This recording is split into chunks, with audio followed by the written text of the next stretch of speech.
This Twins and Rangers game on Fox Sports North is presented by Ram Trucks, built to serve. Twins are down in Texas. They'll be here for 6 games, 3 with the Rangers and 3 with the Astros. And tonight, the series opener at Globe Life Park in Arlington.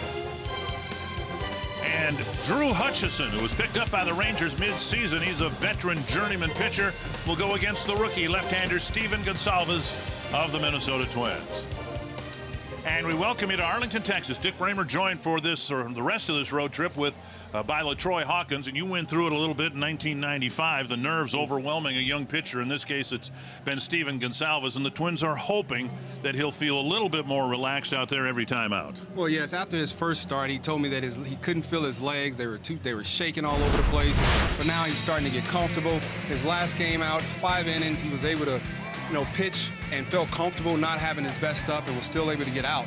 But he's going to have to pitch ahead in the count to be successful and use his full arsenal.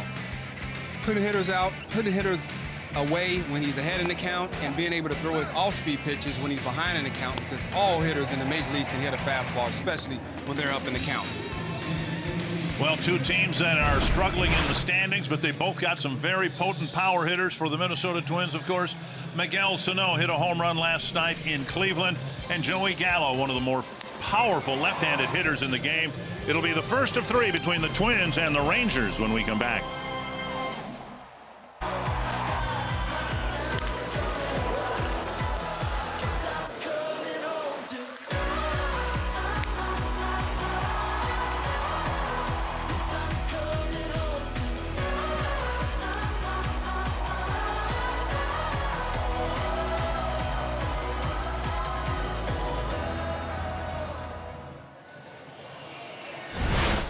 As August comes to a close, both the Twins and the Rangers have struggled to score runs, and the Twins and Rangers have struggled to win ball games as a result of that. The Twins hope for a win here tonight in the month's final game to finish August at 500. At one point they were 12-9, but a little 4-game skid that started at Target Field, carried into the opening game in Cleveland, has brought the Twins actually a game below 500.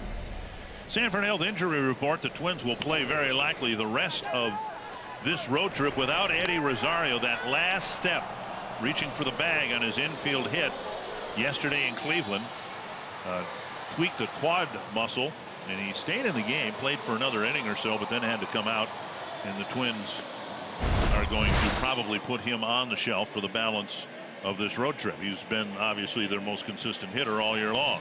Well, it's unfortunate to see, that Eddie Rosario getting hurt last night, but hopefully it's nothing serious and he can come back and continue to have a fantastic 2018.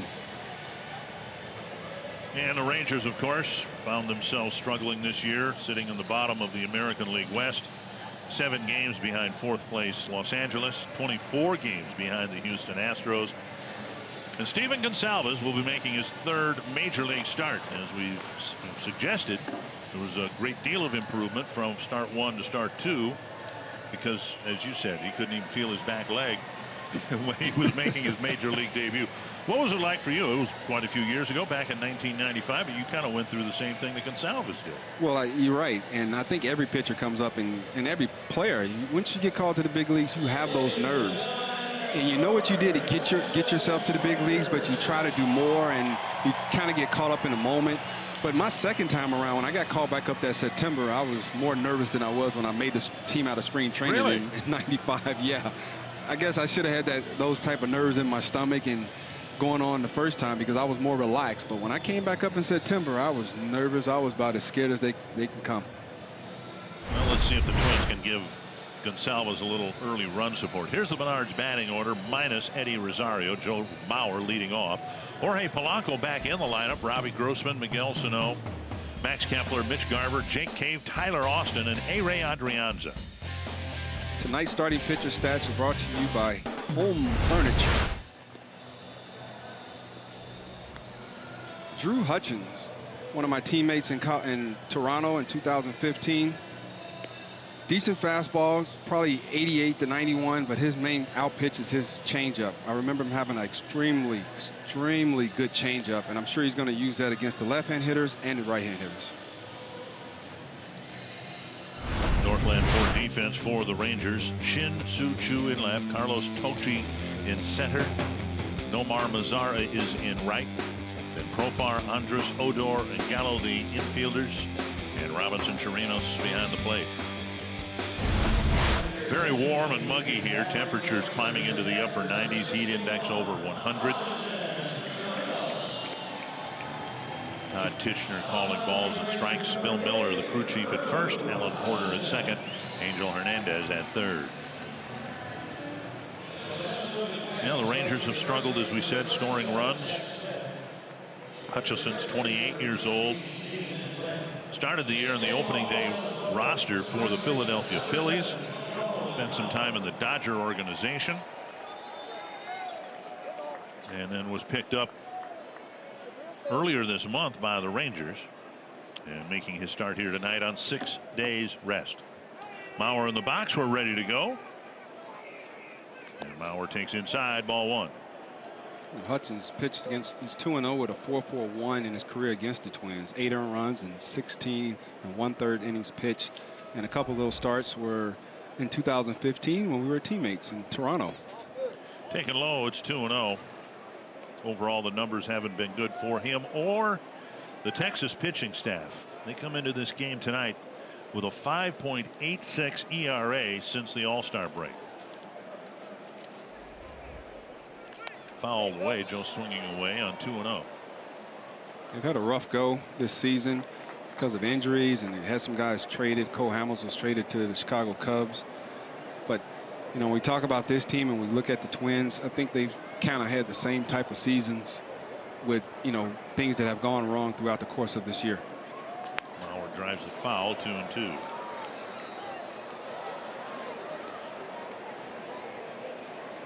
Fifth start of the year for Hutchison.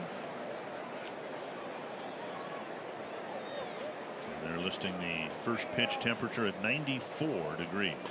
Just another average hot day in the state of Texas. Don't know how you do it. Here's a drive to left. This ball's carrying pretty well. Choo back to the warning track. Leaps and can't make the play. Off the wall. It bounds to the center fielder. And Mauer stops at second with a double. Looked like Choo might have had room to make that catch. But he stopped a little short of the wall. Yeah, I think he got an alligator arm. I was afraid of that left field wall and played that ball into a double for Joe Mauer. It's a fastball up and away, and right where Joe likes to hit the ball at, and he was able to put something behind it and get it out there, and had Choo out there going, doing the little do-si-do, and got himself a leadoff double. Well, the Twins now with the opening double by Mauer, and Jorge Polanco had some hamstring cramping. Squaring, dropping down a pretty good bunt. And Chirinos fires to first. And Gallo stretches for the throw. Mauer goes to third. So Polanco back in the ball game after having some tight hamstrings, and right away on the first pitch he's got to bust it to first base on a sacrifice. Right, he had, trying to get Mauer over to third base, lay down a bunt. If he'd have bunted that ball just a little bit further towards third base line, he probably would have had a base hit out of that. But you're right, with a sore hamstring, and having to, you know, kick it into fifth gear right out the gate. I don't know how smart that was.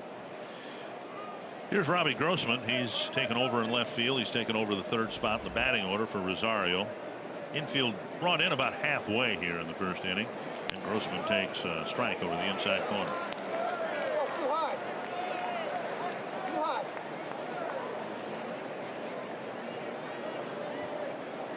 He's trying to give their young lefty a first inning lead. Taken low, 1-1.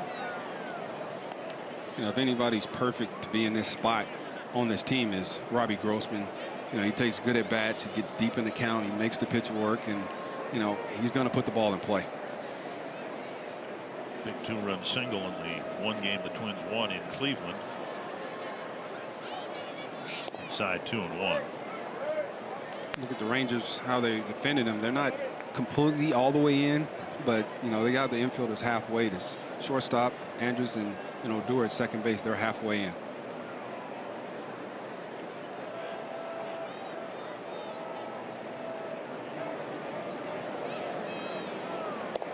Inside now 3-1, and Sano on deck.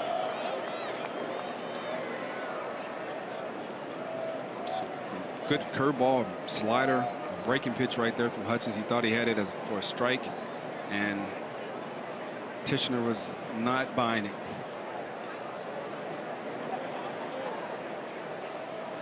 Grossman taps it to second. A chance for Mauer to score. And out number 2. And it'll be left to Sano to drive in Mauer.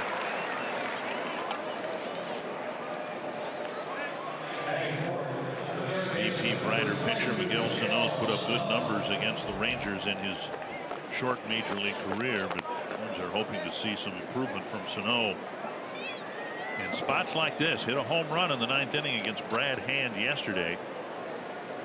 The strikeouts have started to pile up again. 251 at bats, 107 strikeouts. He's watching Sano take batting practice today, and we all know that he's been very susceptible to that slider in the left-hand batter's box, and he's not able to just hold up. And Smitty, our first baseman, was throwing batting practice to him. He threw one, way outside in batting practice, and he didn't swing it. He recognized that it was a ball out of Smitty's hand. So hopefully that's him starting to try to recognize pitches better and not having to check swing at so many bad pitches. Pitch recognition is how his manager puts it. You've got to be able to be patient enough to recognize the pitch before you commit to it. That was one of the things that Miguel was struggling with before his demotion, and now it's kind of creeping back in again, isn't it? Well, there's one thing that all the good hitters have in common, and that's that they see the ball a lot sooner than other guys out of the pitcher's hand. And the sooner you pick it up out of the pitcher's hand, the better chance you have to recognize whether it's going to be a strike or ball. The guys that are picking up the ball once it's halfway down, those guys are the ones that are swinging at the ball, in the other batter's box, and always check swinging and never look like they have a comfortable take. 1-2 to Sano. That's the pitch right there that he's struck out so often on, or swung and missed so many times. He took it for a ball. 2-2. He has drawn some walks. Right, and a lot of times he would check swing right here, which is pretty much, every time he does that, it's a full swing. But he was able to lay off that pitch, and he's in a good count right now. And if he doesn't chase, he can set himself up and get him a good pitch to drive. 3-2 with Kepler on deck.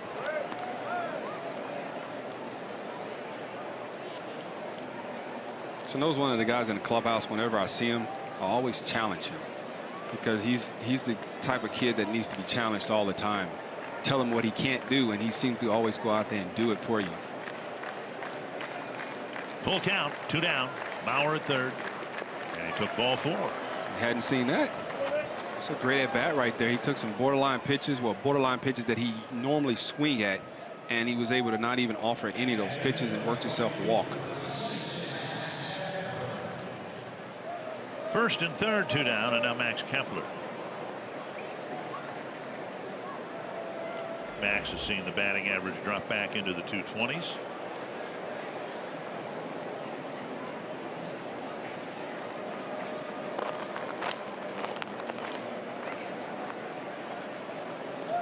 Over the inside corner.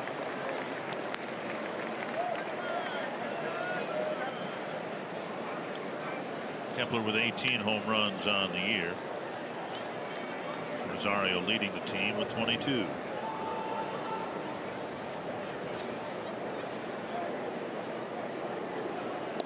Taken just inside. Post pitch, 1-1. There's about 3 pitches that have been really close to the last 2 hitters that could have gone either way, and Hutchinson hadn't been able to get that call, and Chirinos has been trying to stick it there so the umpire can get a real good look at it, just in case next time he throw it there, he's hoping he can get that call. 20th pitch coming up for Hutchison, and time called at the plate. Just 9 strikes so far. Fell behind Mauer before giving up the double. Ended up walking Sano. Polanco's plate appearance lasted just 1 pitch when he laid down the bunt.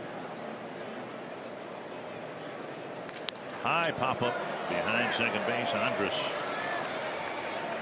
waits and catches the third out. The Twins leave runners on the corners in their half of the first inning.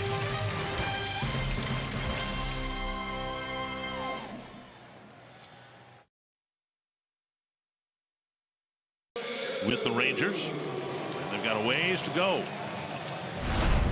Large batting order for the Rangers with the veteran Shin Soo Choo leading off. Rougned Odor, Elvis Andrus, Nomar Mazara, Adrian Beltre, Jurickson Profar, Joey Gallo, Robinson Chirinos, and Carlos Tochi.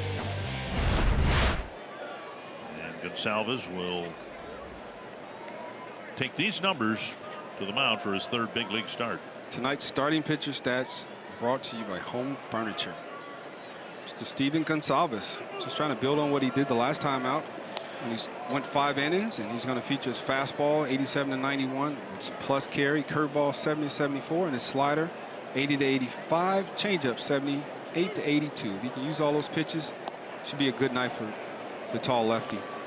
And you mentioned in the pregame show how important it is for him to work ahead in the count. Of course, the first thing he can do with that is first pitch strikes. He delivered one to Chu. Now third pitch grounded to Adrianza on the way. In his last start, Gonsalves gave up 4 runs in 5 innings. 3 of them were on one swing, a home run by Jonathan Lucroy, and the other one was also a 2-out hit. So one of those situations where the young pitcher was so close to wrapping up an inning, but then a couple of mistakes, and before he knew it, 4 runs on the board. I think when you're a young pitcher, you go through progressions in your head, especially when you had a shaky first start. Okay, let me get that. Now I'm just going to focus on the leadoff hitter. And then, okay, that's just 1 out. And then the next time out, I'm going to focus on the second hitter. And then once you start getting 2 outs, you're like, oh, I didn't even think about the third hitter. So it's just a process of, you know, not getting too complacent once you get 2 strikes and understand that the inning's not over until you get that third out. Another first pitch strike to Rougned Odor.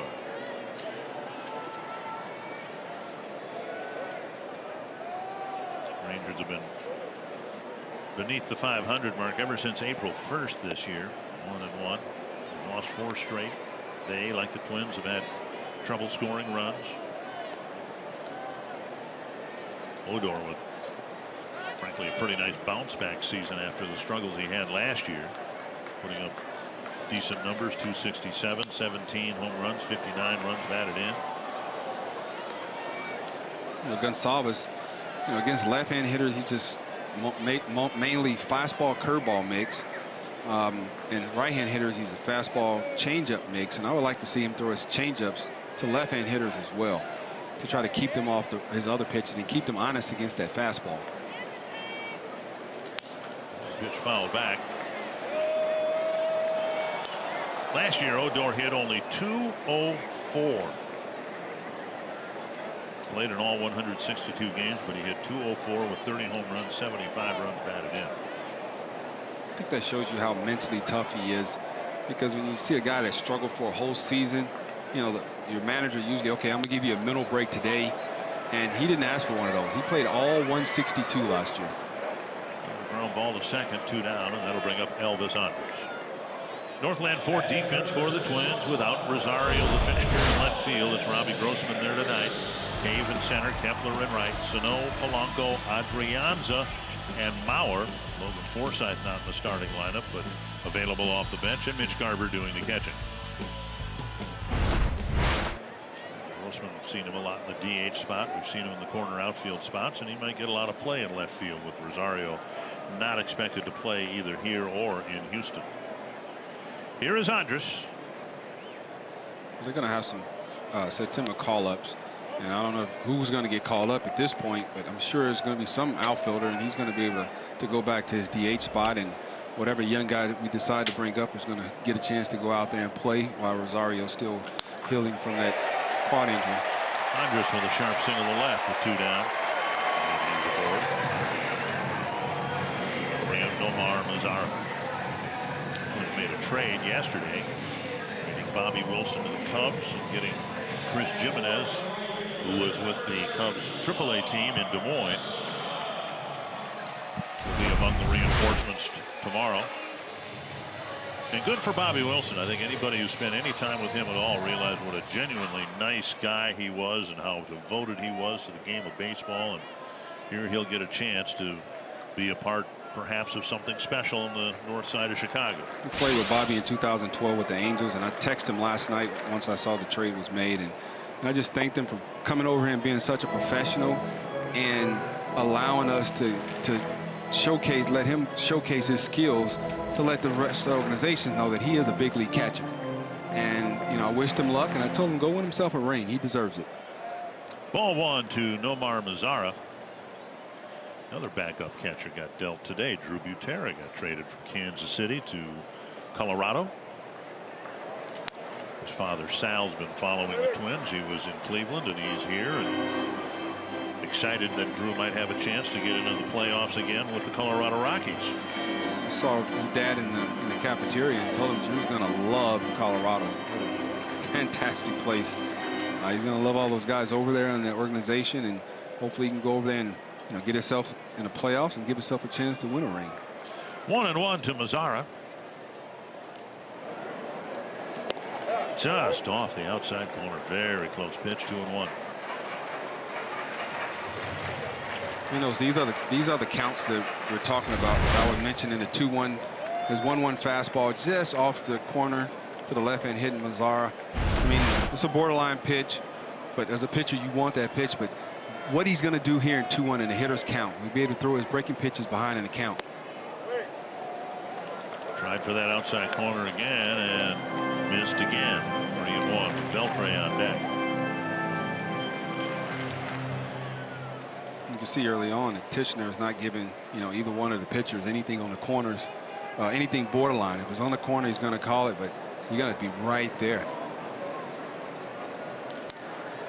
And trademark and a foul back. 3-2.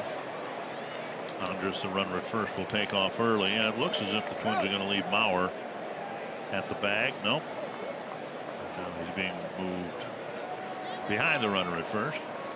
3-2 with a left-hand hitter swinging like that up. You want him to back as far as possible, just in case he get around one, and Mauer have time, a good chance to react to it.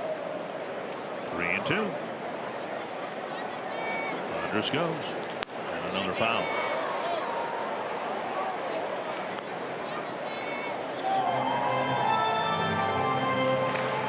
Look at this Ranger lineup, and a little top heavy with veterans. I mentioned it's a rebuilding process, but then you look at who's been hitting so far. A lot of seasoned veterans. Chu, Andrus, Mazara, and Oda are a little bit younger, but then Beltre hitting fifth. Profar's been around a while. On the ground, and Adrianza gets 3 assists. Mauer gets 3 putouts, and Gonsalves has a scoreless first inning. A major league record right there.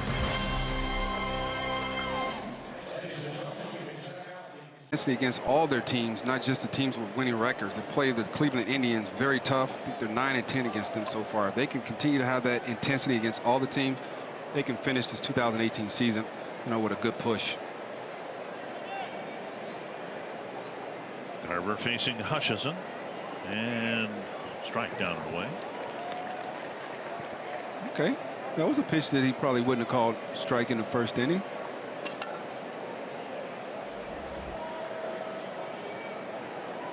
Carver got the first Twins hit on the ball game yesterday afternoon, and now he takes another one down and away for a strike. 0-2.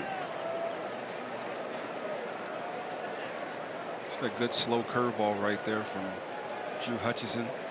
He has a real good feel for his off-speed pitches. We hadn't seen the changeup yet.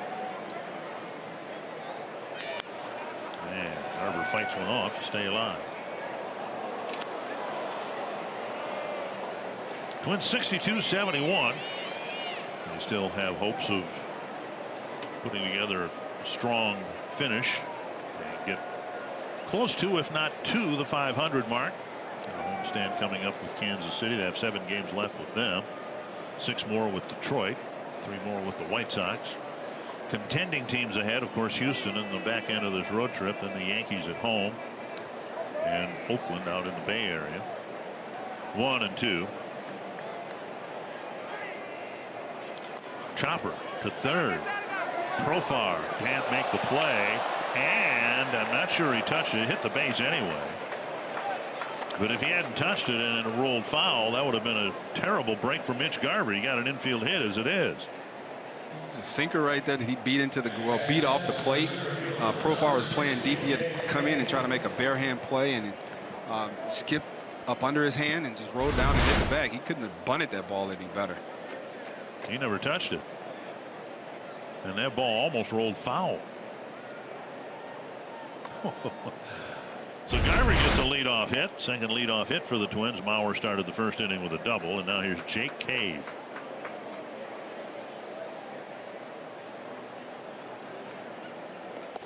Strike one. Watching the games at home, I enjoy watching Jake Cave play, man. I started really keying in on him after he hit that home run in Wrigley Field, straight away center field off the green eye, batter's eye. But you know, he can, man, a good defender. He can throw. I mean, he'll surprise you with some power. I mean, he's a really good player. Ruben Fowler was just going to say, sometimes I have hunches up here, and every once in a while, they're right. I just have a strong hunch that Jake Cave's going to have a big series here. I don't know why. Well, I would love to see it, and it's in there. It's a perfect time to start, like right now.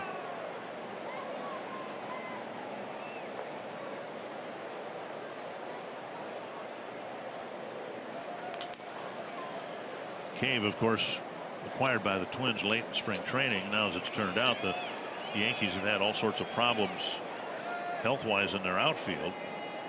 And with Aaron Judge his return from his wrist injury not imminent, they went out and got Andrew McCutchen today. Something they might not have done if they had held on to Jake Cave. Not to compare Cave to McCutchen. A lot of movement around Major League Baseball before that September 1st. Cave is hit by a pitch. And he'll go to first, and the Twins have runners at first and second. It's a curveball down and in from Drew Hutchinson right there. Just got a little too close to inside left-hand hitter Jake Cave, and just plunked him on his foot. First and second, nobody out for Tyler Austin. It's like a slider, just never stopped turning. Right on the left big toe. Here is Austin with the Twins and the Yankees. 14 home runs on the season. I was in the clubhouse early, and I met this kid for the first time, and he's built like a he's a big old boy. Well, Bert made the comparison. I think it's an apt one. He's got the same kind of physique, same type of swing as Josh Willingham. You know what? I'll give him that. You're right. Same physique. And what we used to say about Josh when we faced him in our pitchers meetings, like, don't let the short arms fool you, because he can reach that pitch outside. Pitch is up. It's important to remember that Austin's done all this, 14 home runs with the Twins and the Yankees in just 173 at bats. So it's fun to do. It's not necessarily the most accurate way to project what someone can do over a full season, but you take the numbers and multiply them times 3, and suddenly you're looking at 40 home run a year power. Well, just what he's shown us over the last 5 weeks, we know the kid has some serious power. That ball he hit at target field in the upper deck, that ball was just absolutely annihilated. But we can get him to hit the ball to the opposite field and just trust that he can hit the ball out of left, center, and right. Strike out here for the first out of the inning, and that'll bring up Adriano. That breaking ball, that really good breaking ball by Hutchinson right there, just down and away out of the strike zone, and Austin wasn't able to hold up his swing. Slider down and away, just running away from his barrel. Ended up with the swing and miss and the strikeout. Here's Adrianza. Hit what the Twins hoped would be a really big home run in the ball game yesterday against Mike Clevenger. Gave the Twins a 2-1 lead. Now a pop up wide of third. It's chased by Profar, and he has room, and that's the second out on just one pitch. And now it'll be Mauer with 2 men aboard and 2 away.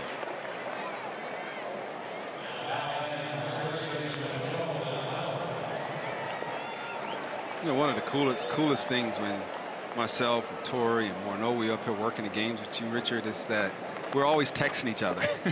We're listening to the broadcast, and we're texting each other. I hope that's good. We're critiquing each other and, giving each other information. And Morneau, you're critiquing me too, right? Never.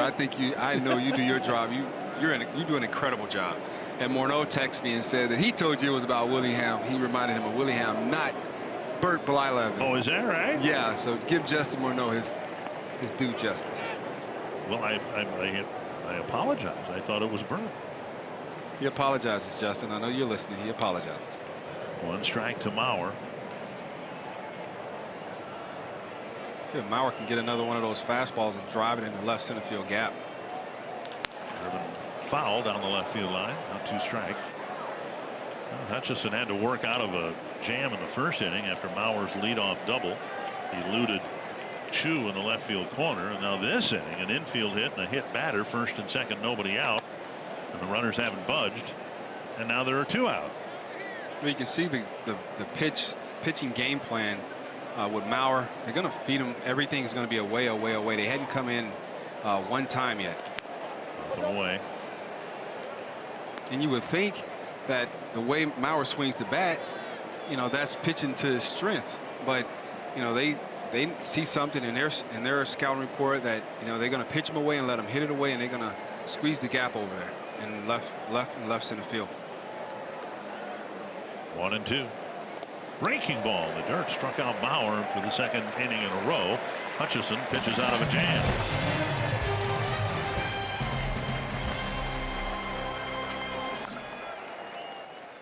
Coach Garvin Alston says a big tell for Steven Gonzalez is his pace between pitches. He says if he's out there walking around too much, shuffling the dirt, that likely means he's overthinking things, and that's time for a mound visit to get him back on track and to get him to just trust his stuff and pitch. The Rangers announced that Bartolo Colon will be Sunday's starter, and for the Twins, no decision has been made as they shift into a 6-man rotation, but Paul Molitor said testing out an opener is a possibility for Sunday. Matt Belisle threw a good live BP session today. They plan to activate him tomorrow. They also plan to call up Chris Jimenez, which means 2 guys who are big key pieces to the success last year will be reunited. 2 guys that are often described as having a huge impact that goes beyond what you see on paper, guys. Drive to right center field off the bat of Beltre, caught by Cave. Thank you, Audra. What do you think of this idea that the Tampa Bay Rays brought to Major League Baseball this year? The Twins have tried it in the minor leagues. They may try it on Sunday. This opener, which is essentially a relief pitcher pitching the first inning or 2, and then the guy who would perhaps normally start the game picking the ball game up in innings 2 or 3. I just came off a 10-day trip visiting our minor league affiliates, and I saw it done 3 times, and it worked like a charm. What we're thinking about doing, it could work, and I think it works better when you have a guy like Jake Odorizzi, who the 3rd time around the order, he doesn't do as well. So if we can get the first 2 innings out the way, and then you give him 4 or 5 or 6 innings to complete that game, in that situation it works. But it's just weird to see a reliever start the game for me. I saw it 3 times in the last 2 weeks, and it was just weird. It's been weird to see it at the big league level, but the numbers support the wisdom in doing it and the effectiveness of the Rays when they've done it. The ERA in the first inning or 2 for the Rays when they've gone that route has been better than the norm by quite a bit. Pitches outside, and it's 2-1 to Jurickson Profile. We go back to that Adrian Beltre at bat. First pitch was a ball. Second pitch, he threw a changeup down in the zone and got a swing and miss, and that's what we talked about in the pregame about when you get behind an account, being able to throw your breaking pitches for a strike or to get a swing, whether it's a ball or strike. First pitch taken for ball 2. The umpire Tishner hadn't opened up yet. He will. 3-1 count, excuse me. He must not be too hot back there. He must have like air conditioning built into his gear. And there's a walk that'll put Profar aboard. 1 out walk will bring Gallo to the plate.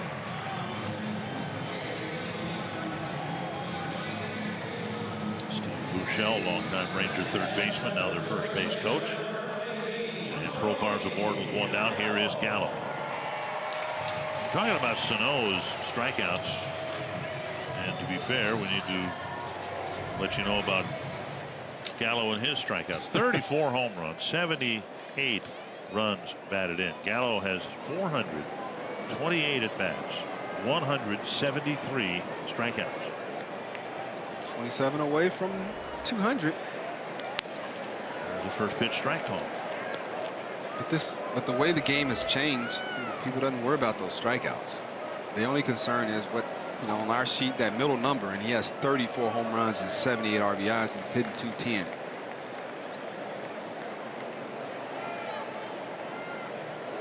One strike from Gonsalves. And then flip to first.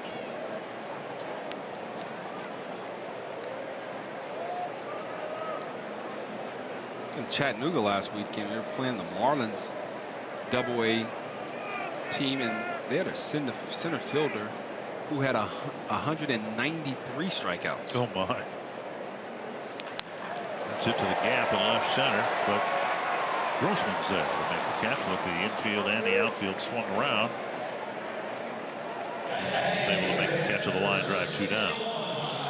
Twins in yesterday's game, and I know many of you were unable to see it, but in yesterday's game with Jose Ramirez up in the first inning, the Twins put 4 outfielders for Ramirez. He threatened to bunt early in the at-bat and then ended up hooking a vicious line drive to the right field corner. The only problem was with the 4 outfielders, Max Kepler was standing in the right field corner, and he made the catch for the 3rd out. The shift, the extreme outfield shift where there were 4 outfielders, paid off beautifully.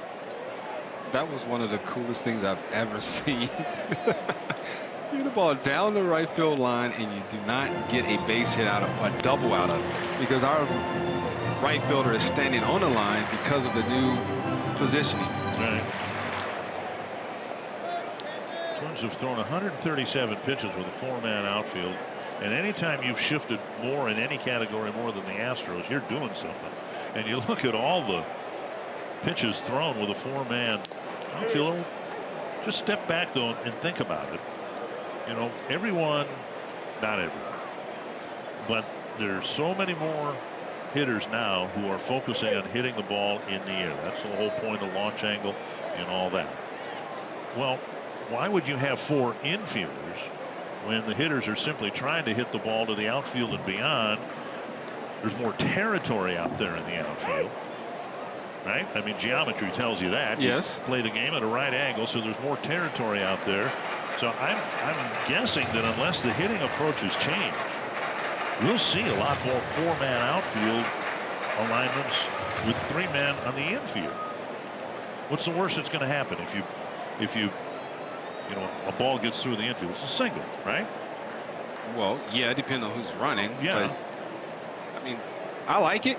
It works, but it's gonna come a time where it's gonna go back to where it used to be, where you're playing guys straight up, no 4-man outfields, because the younger guys are seeing this, so they're learning to hit the ball the opposite field, hit the ball the other way. They're learning in the minor leagues to do it. Those big guys, they hit a lot of home runs. I've seen 4 guys in the last 2 weeks, big home run hitters, in my bunt or intentionally try to hit that ball where the right. position players aren't. So it's going to change again. We're seeing a fad that baseball is going through, but it will change back. But it'll change out in the field when it changes at home plate, right? When the hitters change. When the hitters change, right. Yeah. Everything is predicated on the hitter. If you don't want to hit the ball to the left side of the field, why would we have a guy over there? Exactly. 2-1 to Robinson Chirinos. Sal was trying to pitch around a 1-out walk. I think the hardest thing to do is explain to fans of baseball why major league hitters can't hit the ball where the hitters aren't, where the players aren't, position players. It's so hard to explain that to them. It's like it should be easy, but you're going against everything that you're taught. And a lot of times, once you get here and you're here for a while, you are who you're going to be. You're the player who you're going to be. 2-1. Missed. Talking with Joe Mauer about that a week or so ago.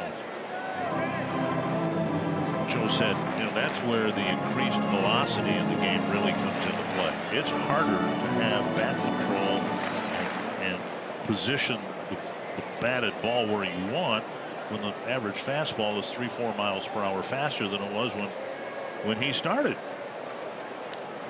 That is a very good observation, because I never thought of it that way. When you played before, when you played obviously after Joe came. But let's go back to 15, 16 years ago when he was just getting his big league career started. The average fastball then was right around 90 miles per hour, 91. You had an above average fastball. But now the average fastball is resting at like 93. That's a significant difference if you're up there trying to hit the thing. There's a pitch up, and it's another walk. And Garver's going to use a mound visit here. And Gonsalves has walked 2 men here in the second. Carlos Tocci will bat with 2 on and 2 out. Pitches are throwing a lot harder, and what Joe Mauer told you definitely makes sense. You can't just, it's a difference between guys going 90 and 94, and they're got guys now with more rise to their more carry and more ride to their fastballs, and it makes it tougher to try to guide that ball to where the position players aren't playing. Tocci 103 at bats this year. Missing outside ball 1 and a 204 average. 4 runs batted in.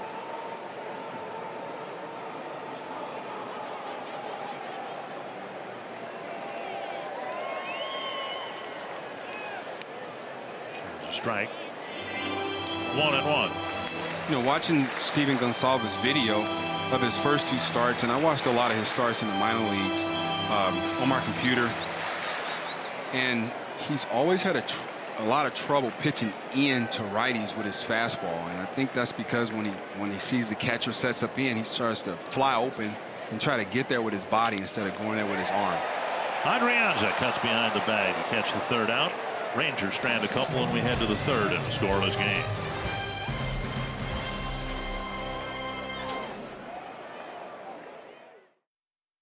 Chevrolet, the #1 selling brand in the Twin Cities.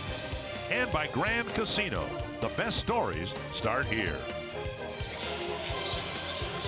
With Audra Martin and LaTroy Hawkins, Dick Bramer here in Arlington, Texas. No score as we go to the 3rd inning.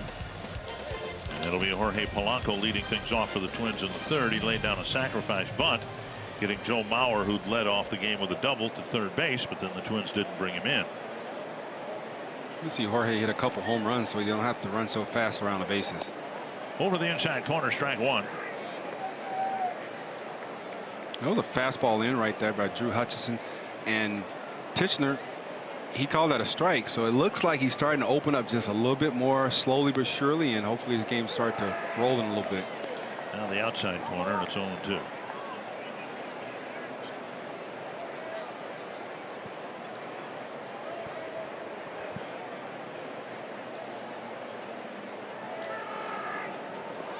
Down and in. You see, he's trying to get to, once he gets to 2 strikes, he's throwing that to the lefties. He's throwing that breaking ball down at their back foot. Same pitch that he got Joe Mauer with his last at bat when he struck him out. Same pitch he tried to get Cave out with that hit him on the foot.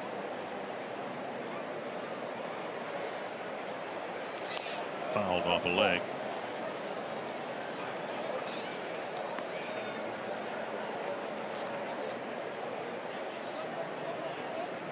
Starting to really cool down here in Arlington.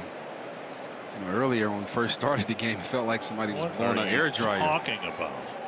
It's still 93 degrees. This is cooling down. This is cooling down. There's a blast to right field. Heading back is Mazzara, looking up, and on the track he pulls it down on the way.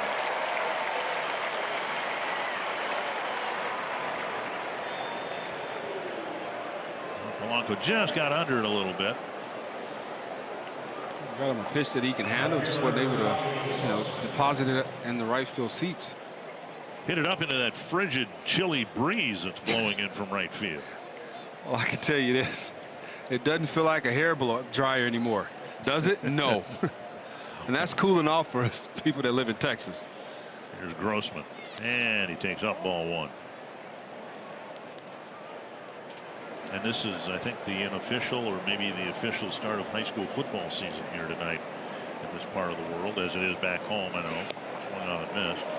The Rangers, in fact, their game here tonight is being bumped from the airwaves on the regional sports network because of a couple of high school football games that are being televised on the primary channel instead. I live here, and that's one of the craziest things I've ever heard.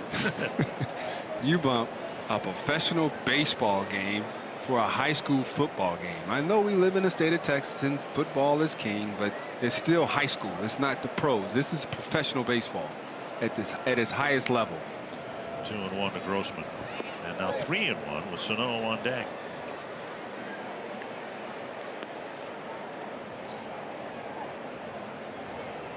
Grossman hit a ground ball to second with the infield drawn in halfway. Maurer couldn't score. Then Sano walked.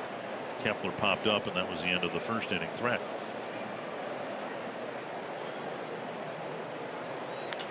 Cracked on a couple of hops to Gallo. Played first base much lately, but he made a nice play there and a hot ground ball, 2 down. Hutchinson started Grossman off right there with 2 changeups back to back. A breaking ball and another fastball, and he went upstairs, and as we know, Grossman's always ready for the fastball, and he was able to hit a hot smash down to Gallo at first base. Sano fell behind early, ended up drawing a walk. It's a productive at bat for him.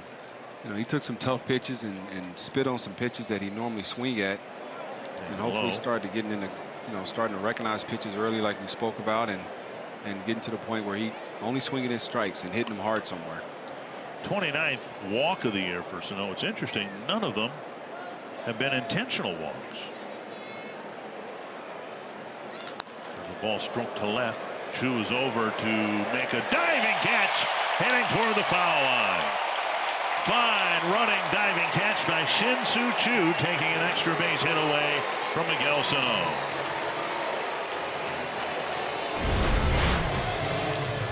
Hot smash off a breaking ball off Sano's bat, and Chu robbed him of a double.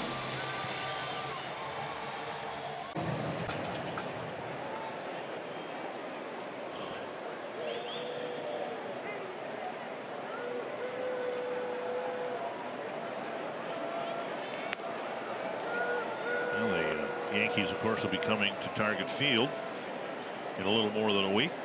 10th, 11th, and 12th of September. Their only trip to Minnesota this year. Ball 1 to Chu, and now ball 2.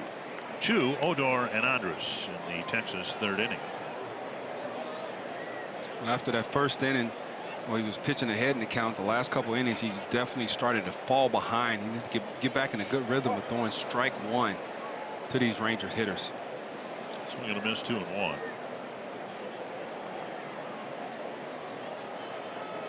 He can settle down and get in a good rhythm and a good tempo and start to fill the strike zone up with a lot of strikes. Just inside 3-1, a little tilt to the head from Gonsalves, like he thought he might have hit the corner there.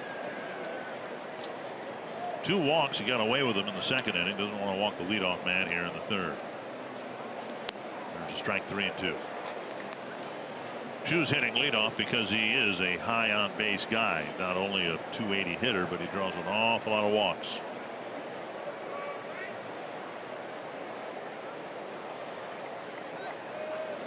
And he took ball 4. Gonsalves now his walk, 3 of the last 5 batters.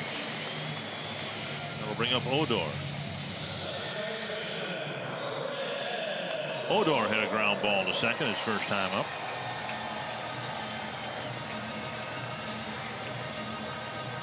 The strike zone's just starting to elude his pitches right now. You need to take a step back, take a deep breath, and remember that you have a defense out there.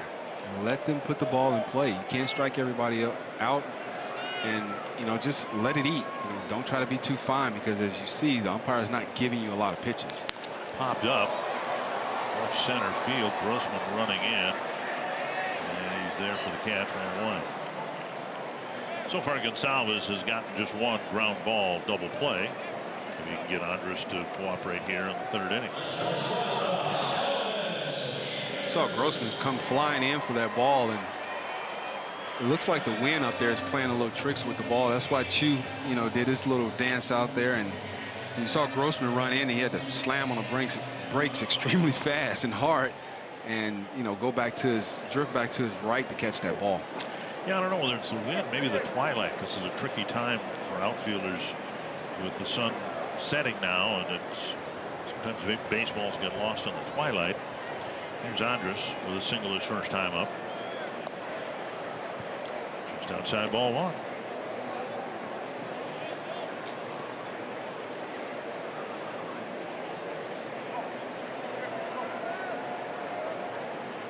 With Gonsalves fastball, like I said, it's 87 to 91. He's not a guy that throws, in the upper 90s. His fastball has sometimes it has a little cut action to it. His curveball is an 11 to 5 break, and it's big and loopy. His changeup is short, but with some tilt, and the tilt comes from his arm angle, and his slider is sweeping. It has some angle, and that's also the angle because of his arm angle, and not depth because of how good the pitch really is. 46 pitches, 24 strikes, 22 balls. So the strike percentage needs to improve. So far, he's survived. Not throwing as many strikes as he'd like. There's one on the outside corner, 2-2.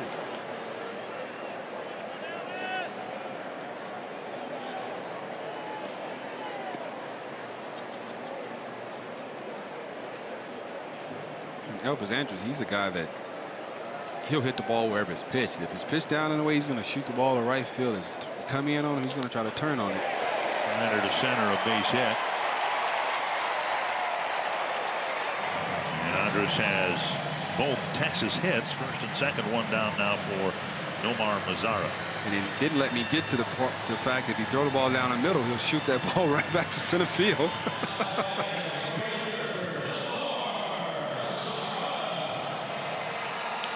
Mazara with runners at first and second. Breaking ball right here over the middle of the plate, 83 miles an hour, and Andrus picked up the second hit of the night for himself and for his ball club. Mazara hit a hard ground ball to Adrianza's first time up. Gonsalves would love to have him do that again, see if the Twins could turn a double play.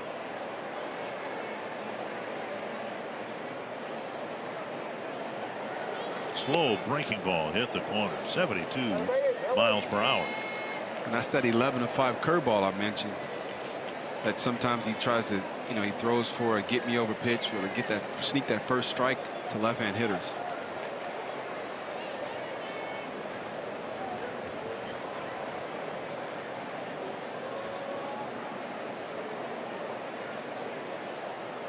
Rangers with just 2 hits. Gonsalves has issued 3 walks.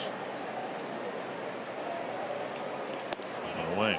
You mentioned he has 3 ground balls, and all 3 to Adrianza at second base, and all 3 of the ground balls came off the bat of the left-hand hitters, Chu, Odor, and Mazara.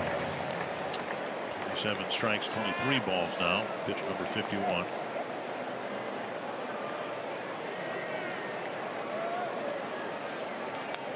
Pitch up, foul back. Good hack. Good hack on a fastball that's elevated. But I think, based on what we've seen from Twins pitchers and pretty much everybody in baseball, if it's up out of the strike zone, you get away with it up there, right? With Gonsalves and a lot of guys now, they have that good carry on that fastball. We talk about the high spin rate, and he has equated to he has carry. The ball doesn't start to, go down. It stays straight a lot longer, and that's why he's able to get away with it. Lifted to the left. Grossman going back. Now on the warning track, makes the catch for out number 2, and the runners retreat. It's just a little bit darker now than it was when Grossman caught Odor's fly ball. 2 away. That'll bring up Adrian Beltre, our DQ combination. Ichiro Suzuki will tell anyone who will ask him he's still an active player, even though he hasn't added a bat in 4 months. Pujols is over the 3,000 hit mark. The strong suspicion is Suzuki's going to announce his retirement after the Mariners play the A's in Tokyo next March to start the regular season, that he will be an active player for the Mariners next March, and then perhaps announce his retirement. 1 strike to Beltre. So he wants to announce his retirement in Japan. Potentially, yeah. Okay. All right. Fouled back, 2 strikes. One thing we all know here is he's already retired, pretty much. I don't think that he'll be playing anymore for the Mariners, certainly this year. They've got a lot of ground to make up. Although I suppose he still takes batting practice with the team, and of course September's rosters can be expanded. That's potential that he could get some at bats in September. Well, Richard, I'll throw a bullpen if you let me. Hey, you might be the starter on Sunday, right? Rosters expand. Might have an opener. No, I You could be you for an inning or two. You look like you got a couple innings left in you. Looks are deceiving. Very deceiving. 1-2 to Beltre. Make a good pitch right here. Either go down and in at his back foot, hoping to swing over the top. Not that pitch right there. 92 down the middle, and Beltre had a good hack at it.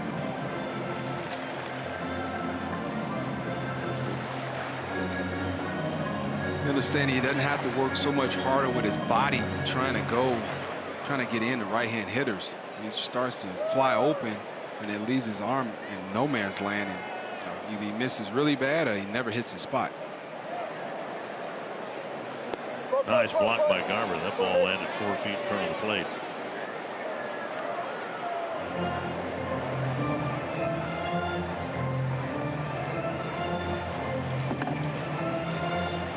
Two and two.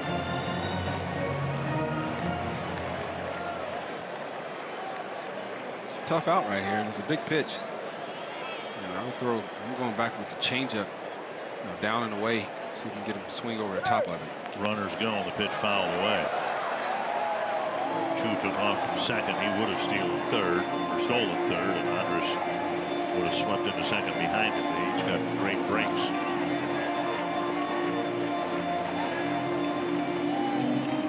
There's that blow dryer again. You feel it?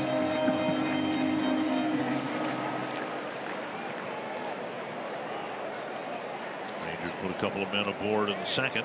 Gonsalves left them there, trying to do the same thing here in the third. Seventh pitch of this at bat. The inside move from the left-hander, keeping Chu honest at second.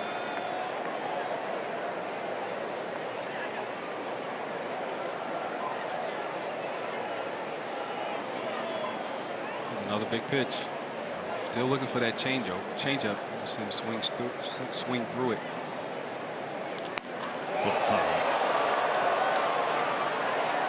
Off speed pitch, hammered, foul down the left field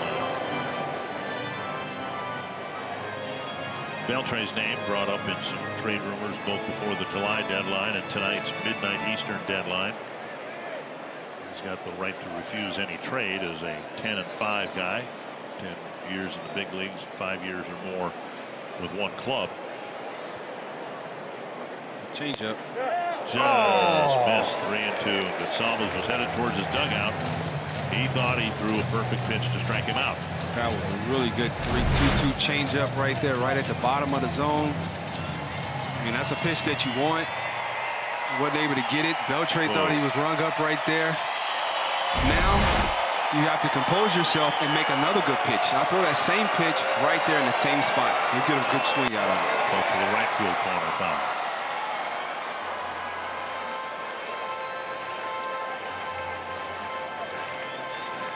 He couldn't pull the trigger on that changeup because it was such a good pitch. The 2-2. And I'm thinking he's not going to be able to get him out with his fastball. Won't strike him out with his fastball. He only get to strike out with a changeup. He'd take a pop up here, wouldn't he? A sac fly would be great. Oh, where was that one? Just off the outside corner. It is the second walk of this inning. And the bases are now loaded for Profar, who walked his last time up. Salve is just missing or not getting the call.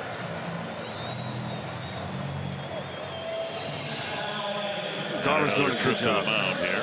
It's a great job by Garber and Polanco and Sano going in to just settle the youngster down because they saw he got a little emotional after he didn't get that 2-2 changeup that looked like a strike.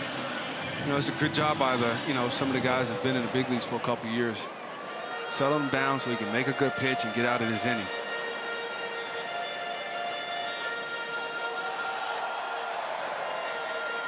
Profar drew the first walk. And now Gonsalves has walked 4 of the last 9 batters.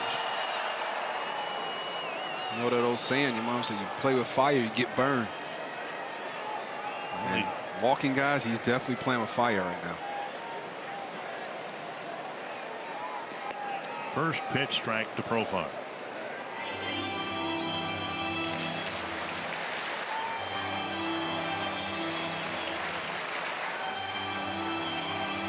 Bases full of Rangers with 2 down.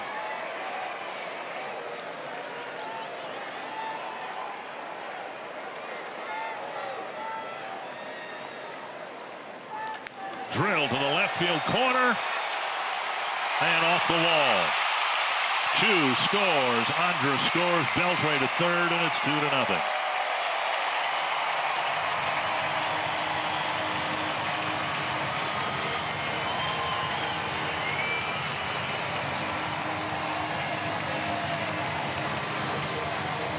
So as was the case in his last start, when all the damage done by the A's against him was done with a 2-out hit, it's a 2-out double here in the third. Just a hanging, lazy, get me over breaking ball that Profar recognized were out of his hand, and if it was in the hitting zone, he was going to put a good swing on it. And the only good thing about that pitch right there, he didn't hit it out of the ballpark. It's a double, 2 RBIs, man on second and third. Still got some work to do, Gonsalves. Got to still make good pitches and try to get out of this inning and minimize the damage. 2 in scoring position, a ball whistled to right field, and Kepler comes in to make the catch. And Gonsalves gives up a couple in the third, but the Rangers have left 5 men on through 3 innings. 4 out of the 9 hitters put himself in a position where Jurickson Profar can hit a hanging double for a 2-run RBI scoring double in the bottom of the third inning. And Drew Hutchins, 2 Ks, 1 base on ball, 2 hits, and 3 innings so far. And I think it's the Twins' time to make him throw some pitches, leave him out there in the conditions where it's very hot, and get some runners on and make him make some mistakes. Hit a couple of balls hard in the third inning, but he had a 1-2-3 inning, and now Kepler takes ball 1. And if you go back to the Beltre plate appearance, ended up a walk. It's not the first time, won't be the last time that a future Hall of Famer got the benefit of the doubt against a rookie pitcher. Doesn't mean it should happen that way, but that's been the way the game's been played for 150 years. That don't make it right. Nope. It's coming from a pitcher. That don't make it right. A strike is a strike. I don't care if Babe Ruth's hitting. It's a strike. I'm with you 100%. But I would say that pitch was borderline. It was borderline, and if it's going to be a borderline pitch between a rookie and a Hall of Famer, I think the call should go to the Hall of Famer. Andrus in short left field makes the catch, 1 away. Here's the pitch we were talking about. It looked like it had Beltre struck out. You were clamoring for a good changeup, and he threw it in a perfect spot. The 2-2 changeup. I didn't want to throw it over the middle of the plate up, so he was able to get it down at the bottom of the box that they show us on television. And you know, Tishner just wasn't biting on it. I mean, he didn't feel the need to ring up Beltre, the future Hall of Famer, on a pitch that close. Garver with a single infield hit his first time up. He chopped one off the plate. The ball rolled past Profar and ended up hitting the third base bag. And Cave was hit by a pitch. First and second, nobody out, but the Twins couldn't push any runs across. What are the chances of Garver hitting another ball like that in this game? I'd like to see him chop a ball off the plate again. Behind in the count now, 0-2. 7 in a row set down by Hutchison after he hit Cave's foot.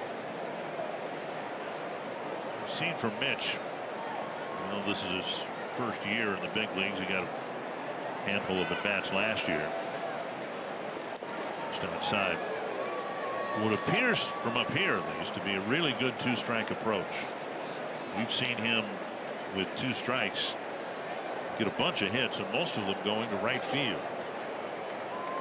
And that just shows you that Garver's not afraid to hit behind an account. And he understands that he can use the whole field as opposed to using, you know, just half the field and putting himself in a position where he can't get as many hits, you know, just cutting the field in half.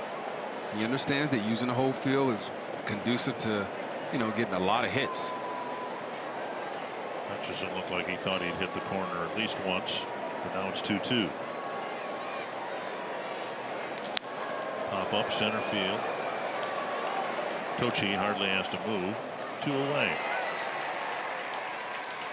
And that'll bring up Cave. Wednesday, September 12th, Minnesota Wild night at Target Field. The Yankees are in town, and a limited number of Wild theme night ticket packages are available that include a game ticket and a Twins Wild co-branded stocking cap.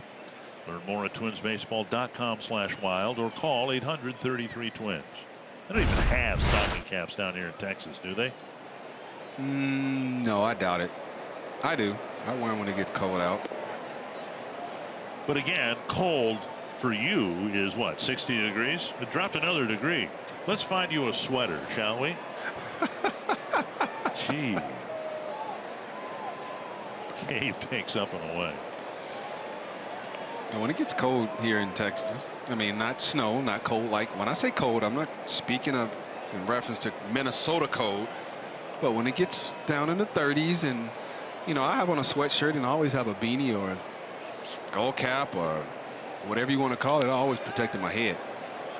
Hopper to first. Another 1-2-3 inning for Drew Hutchison, and a 2-0 Rangers lead.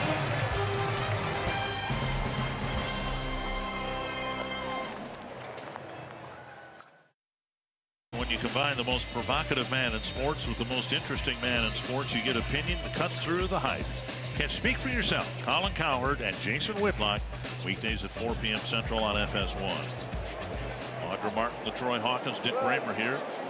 Steven Gonsalves gave up a couple of runs in the third, hoping for a quick 4th inning here, and he delivers low to Robinson Chirinos.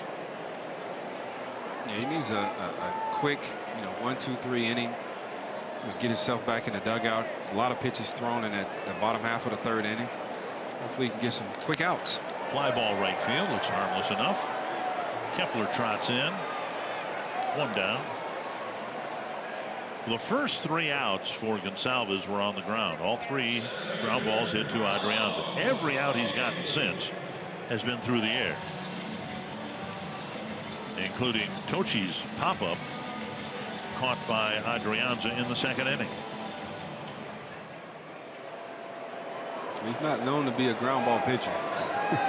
Throughout his career in minor leagues, he's been a fly ball pitcher. And technically it was a line drive, but it was a very soft line drive behind the second base bag that Adrianza had plenty of time to retreat behind the second base bag to make the catch to end the inning. And now 0-2. Quickly ahead of Tochi right here. If he can put him away in 3 pitches and give him 5 for this inning, and we can get that 3rd out pretty quickly and get back in the dugout. Give his team a chance to score some runs. That's one thing we saw from fellow rookie starter Cole Stewart in his starts too, getting to 2 strikes, but then a terrible time, a very difficult time. Not just getting strike 3, but getting the at bat to end. You know, a whole boatload of foul balls with 2 strikes, and the pitch count gets elevated because of that, and the start is abbreviated because of that. 1 and 2. I laugh because when I started, we were talking about it earlier, I think I led the league in foul balls, and that does nothing but take a chink out of your armor and put you in a point where you're not going to be out there long because your pitch count gets elevated. It's another good pitch right there, down and in from Gonsalves, and still hadn't been able to get that pitch. But the key for him is not to get frustrated. It's a good fastball down at the bottom half of the inside part of the plate. Fouled away, and another 2-strike pitch wasted by the batter. The key is for him not to get frustrated. Continue to pound the strike zone. Do not get frustrated, because that's going to take you completely out of what you're trying to do. Umpire's going to see you get frustrated. Your teammate's going to see you get frustrated. And when you get that mad, nothing good can happen. 3-2 to the number 9 batter. Chu on deck. Threw 29 pitches in the bottom half of that 3rd inning. That's a fair ball past Sano. And got stuck in the wall someplace, I believe. And it'll be a double for Tochi.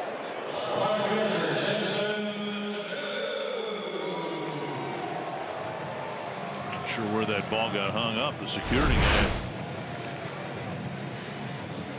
Clearly a fair ball.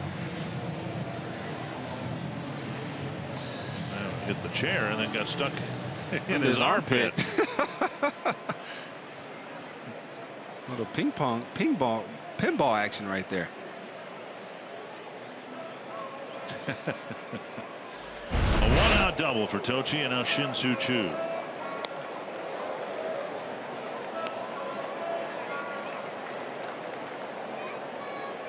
He's down there to protect her, and he ends up with a baseball in his armpit. Salva's first pitch right there was a breaking ball, curve ball that was pretty high up over Chu's head. He needs to find that release point, a good release point, and start throwing all his pitches for strikes and staying ahead of these hitters. You know, he let the number 9 hitter in his lineup, Tochi, get a double. Now he has to face the number 1 and 2 hitter with a guy in scoring position. Back again, another foul ball, 1-2. You're talking about, you know, Cole Stewart and Gonsalves getting the 2 strikes and not being able to put hitters away. It's hard to put hitters away in the major leagues, and they're starting to find that out. This is not the minor leagues where you get the 2 strikes and you throw that breaking ball, your best breaking ball in the dirt, and they're swinging over top of it. That'll happen a couple times in the big leagues, but once they figure out you can't throw that for a strike consistently, you're going to be in trouble. Bauer to the bag. Chu retired. Tochi to third base. It's probably one of the best breaking pitches Gonsalves has thrown right there. And you can tell it was a pretty good one because he hadn't had a ground ball out since the first inning on Mazzara, which was a left-hand hitter. So that's how you can tell that was a good breaking ball right there to Chu. Odor has hit a ground ball and hit a fly ball. 79 pitches for Gonsalves and only 3 swings and misses.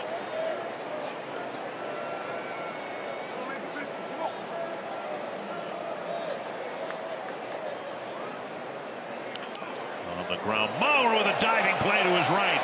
Gonsalves to the bag, and then Mauer has problems getting the ball out of his glove, and a run will score.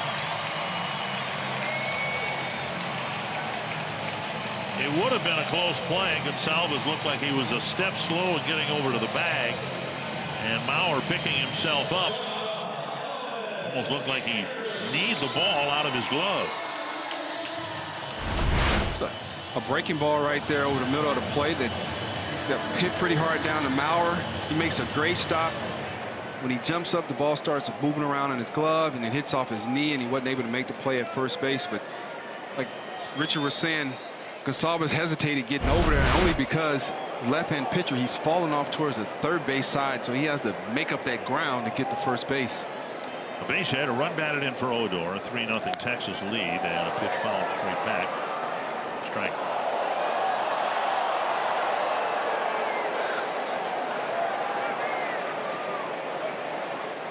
Another 2-out hit, scoring a run against Gonsalves.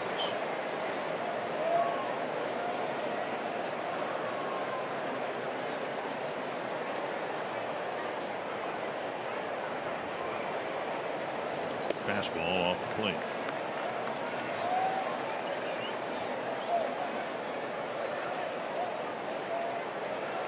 We chatted about the, getting the 2 outs or getting the 2 strikes and getting out of the inning and getting out of that at bat, and it's a process.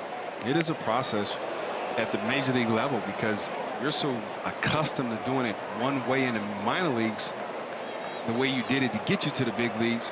But now when you get here, there's one of the things that you probably have to do different, and that's, making your throwing your breaking ball in the strike zone a little bit more. And we call that getting outs in the strike zone. In the minor leagues, you don't have to get outs in the strike zone because guys are going to swing at that ball in the dirt. But in the major leagues, you're going to have to get outs in the strike zone because not all guys are going to be swinging at the ball all over the place.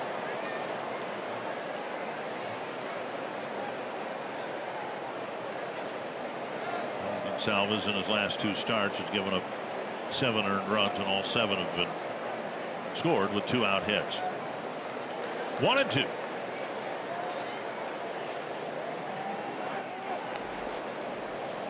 Two runs for the Rangers in the 3rd, 1 here in the 4th. Rangers out hitting the Twins 5-2. Matt McGill getting loose.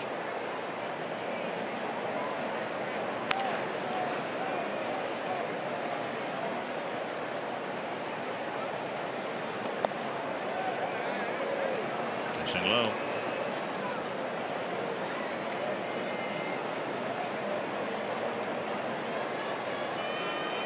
Another close pitch right there from Gonsalves.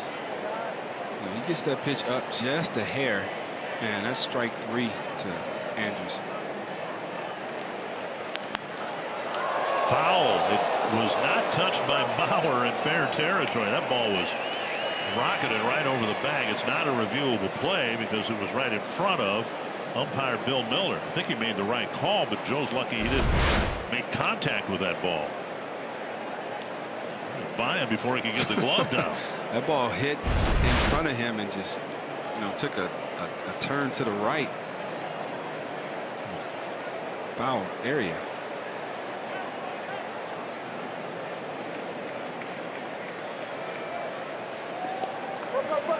Three and 2. A lot of long counts. Pitch count approaching 90. First couple innings were fine, but then a long 3rd inning when the Rangers got a couple of runs, and it was just the 5th batter he's faced. But there seems like every count's gone 3 balls, and it's been another tough inning for Gonsalves.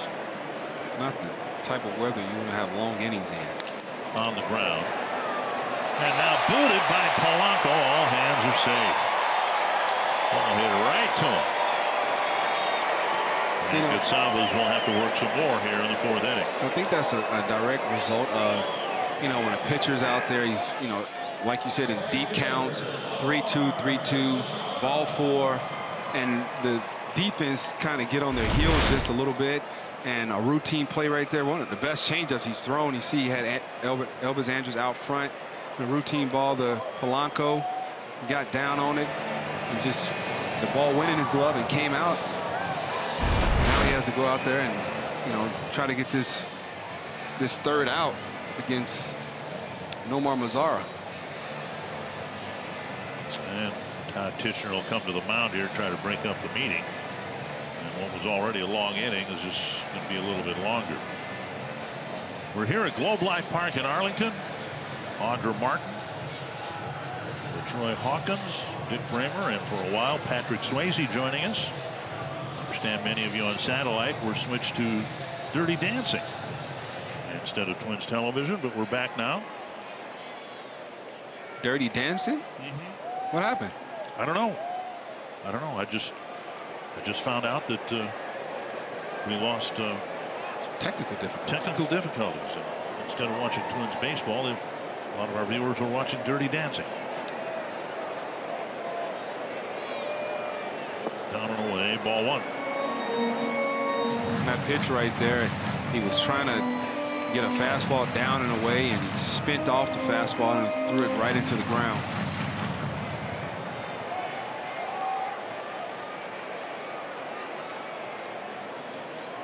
You talk about a pitcher going, ball 1, ball 2, 2-2, 3-2, base on balls, and how it affects the defense. It's a real high blast to right center field and deep. Into the second deck. And the air cost the Twins 3 more runs.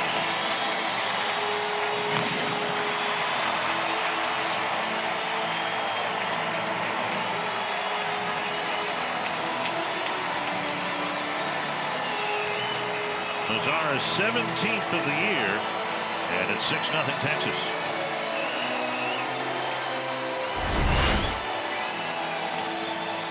Fastball right over the middle of the plate, just slightly elevated, and you can look at Gonsalves' reaction. He knew that ball was out of the ballpark.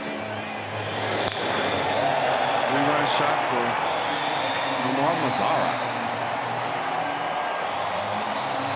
Well, it's been an unclean inning for the Twins in the infield. Mauer had the ball bounce out of his glove and what could have been the third out. Then the ground ball off the bat of Andrus was bobbled by Polanco. And Mazara takes full advantage by clobbering a 3-run home. Most parts had good outings for the Twins, but he's coming off a poor outing back at home against Oakland. He hasn't pitched yet on his road trip. Might be asked to pitch a little while here in his last outing on the 26th against Oakland. An inning, 4 hits, 3 earned runs, 2 home runs. When you're coming out of the bullpen, you're gonna have games where you're gonna implode, as we like to say, where you're gonna give up that crooked number, and it's just part of coming in the bullpen and coming out of the bullpen and just not having your best stuff that day. And he's done a great job. I'm watching the game. I love his fastball. He gets it up in the 94 to 95 miles an hour, and his slider. When everything is working, he's really can put away some hitters. Beltre checks his swing, no swing. Oh, it's 1-2. Beltre could have been struck out in the 3rd inning before any runs had scored against Gonsalves, but he wasn't. And then the Rangers got a 2-run double after Beltre got the walk. Profar doubled in 2 runs with a smash against the fence. And now 4 runs here in the 4th have opened up the game. And it's probably why Molly didn't use him in any of those games in Cleveland, knowing that you had the youngster in Gonsalves throwing the first game of the series here in Arlington, and knew that it's a possibility he might have a chance to go out there and throw multiple innings. So he's well rested from his last appearance at Target Field on the 26th, and the day is the 31st. 5 days of rest. He should be able to give us a couple or 3 of them. 1-2. Beltre lines to Sano to end the half inning. Not until the Rangers score 4. Lead it now 6-0.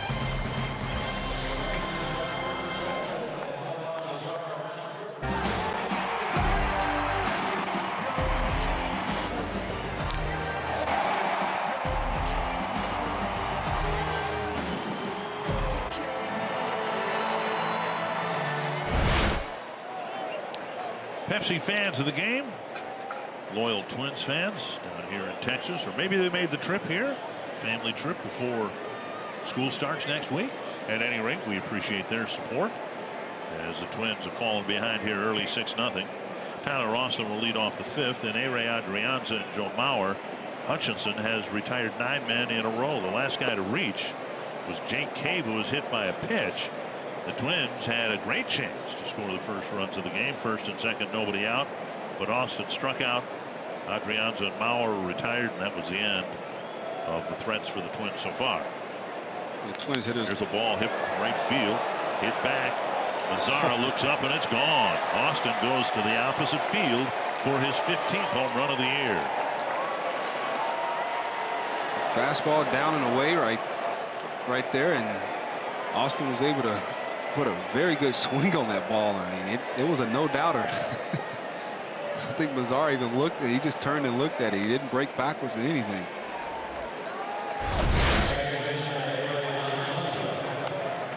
Right down the middle of the strike zone. Well, that ball was, I thought it was away. It was right down the middle. Well, the Twins on the board, but it seems like all the home runs solo shots. Are solo shots. Adrianza hit a 2-run home run yesterday, but the Twins seems like it's been a long time since they've had a 3-run home run like the Rangers got in the bottom of the 4th. Adrianza fouled out for the second out of the second inning. Now a base hit. That'll get Hutchinson into the stretch position for the first time in a while. It's the second time around, seeing him. The guy's starting to figure out and seeing his best stuff, and say they're going to wait on the pitch in the strike zone and put hit it hard somewhere. Mauer with a double off the left field fence in the first, and then he struck out for the 3rd out of the second inning. Tyler Austin came up in the second inning with runners on base, first and second, and he popped out to the third baseman.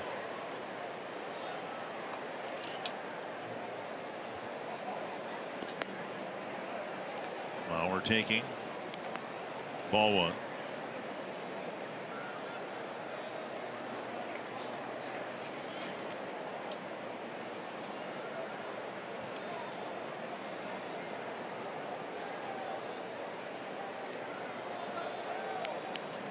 And Adrianza chased back to the bag. Won't do any running here, of course, but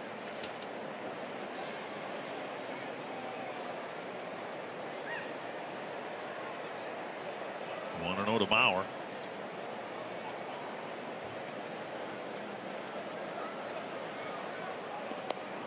And now 2-0. Borderline pitches, still not calling them. Again, what the Rangers have got from Hutchison has been very unusual since the All-Star break, with an ERA of about 6. Matt Moore getting loose. Cole Hamels, who was the ace of the staff, of course, traded to the Cubs. Now Bauer takes low. Adrianza dives back. It is 3-0. Excuse me, 2-1. Made a mistake on my scorecard. I know you know, doing the broadcast with Justin and Tori, you were always talking about your scorecard, and I had it mixed up. Austin punched out his first time around on second base, and Adrianza popped out to the third baseman.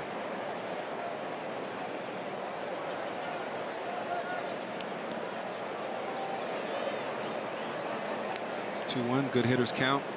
You can give Joe Mauer something he can drive. I don't know if he could be throwing a fastball right here. He can always, you know, go off speed and hang some over the middle of the plate. Love to see Joe go down that right field line. There's a lot of room down there. Base hit right field. Adrianza around second. He'll go to third. Just a little three-hopper through the right side with Gallo holding on the runner. There was a big hole over there, and Joe found it. And the fifth inning starts with 3 straight hits. It's a changeup up in the zone that Mauer got around and hit that hole in first and second. Look at the grip right there. Is two fingers on the ball, a circle change grip, which is able to chop it through the infield out to the right field, and Adrianza read it perfect. Ended up at third base. Polanco with a sacrifice bunt and a warning track fly ball to right. He hit a fly ball, just got under it a little bit. Doug Brocail, the pitching coach, to the mound. Doug Brocail, one of my favorite teammates. With which team? With the Houston Astros. Very intelligent man. Bannister will give Hutchison some slack here in completing 5 innings at least. Pitch count modest. This is just his 70th pitch. Still got a 5-run lead, but Polanco will try to change that in this 5th inning at bat. I think he's very close to not getting this win. Base hit right here. I don't know how many, how much longer his leash is right now. Polanco takes inside, ball 1. Wins are so less important now in terms of how the game is played. This whole concept of the opener, which the Twins might be trying, throws the importance of the win for a starting pitcher, the pitcher who starts the ball game, out the window, because under that format, 2-0, the pitcher beginning the ball game is only intended to go 1 or 2 innings anyway. So the mandate of a starting pitcher having to go 5 to get a win, well, it's irrelevant under the opener format. Right, all he has to do is go 3. But if a starter comes in under that new format that they're doing and he only goes 3, it wasn't a good outing. That's designed for a starter to go deep into the ball game. After the opener. After the opener, right. Yes. If he only goes 3, it didn't go well. But then it's up to the official scorer to determine if that team wins. The official scorer has to determine which of the following pitchers contributed most to the win. I think I got a win like that in the playoffs here with Minnesota against the Yankees. Is that the one where Johan cramped up and you came in? It's been so long ago, Richard. But I do remember, I think they said I pitched the best, so he granted me the win. 3-1 out of Polanco. Grossman on deck, and I think you're right. I think if Hutchison can't retire any of the first 4 batters in the 5th, he'll get hooked.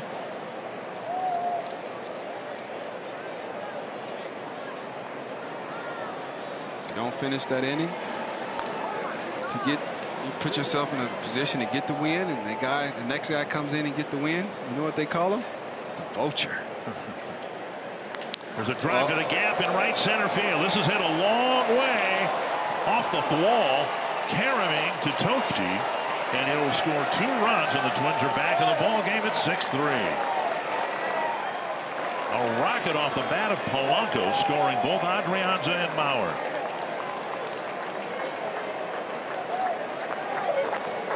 Polanco's got a fastball right down the middle. He's able to hit deep into the right center field gap. Well, a double off the wall to score 2 runs. It's a good swing fastball that leaked right back over the plate. As you can see, when he hit it, he thought he hit it out, kind of set back and got in his little rocking chair a little bit. And then he said, "Oh, I got to run." It was deep enough and hit caromed off the wall far enough that Joe was able to score from first base. The Twins stinging the ball in the 5th inning, knocking out the Texas starter, and they're back in the game at 6-3. Try to get some outs here. Pitching up into the middle now of the Twins lineup. Grossman hitting 3rd in the ball game tonight. And he, of course, will hit right-handed against lefty Matt Moore. Numbers not good for Moore. And he struggled mightily this year. Left-hand hitters are hitting .292, and right-hand hitters are hitting .316 off of him. And he will face the switch hitter Grossman, then Sano, then the lefty Kepler. Twins hoping there's a little meat left on the bone here. They've cut the lead in half and have not done a particularly good job. In fact, they've done a poor job in situations like this so far in the ball game. Runner at second, nobody out, and that runner is not 3rd time it's happened, and that runner hasn't come around to score yet. I think with the momentum that they started to generate in this inning, there's a good chance that Grossman's going to get this runner in from second base.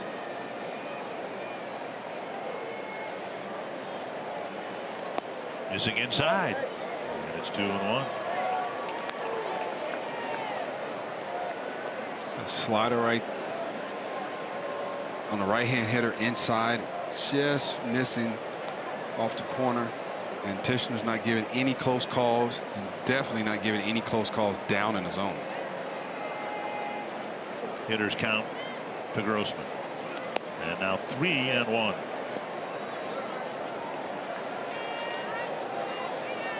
If he walks, Sano will come up as the tying run.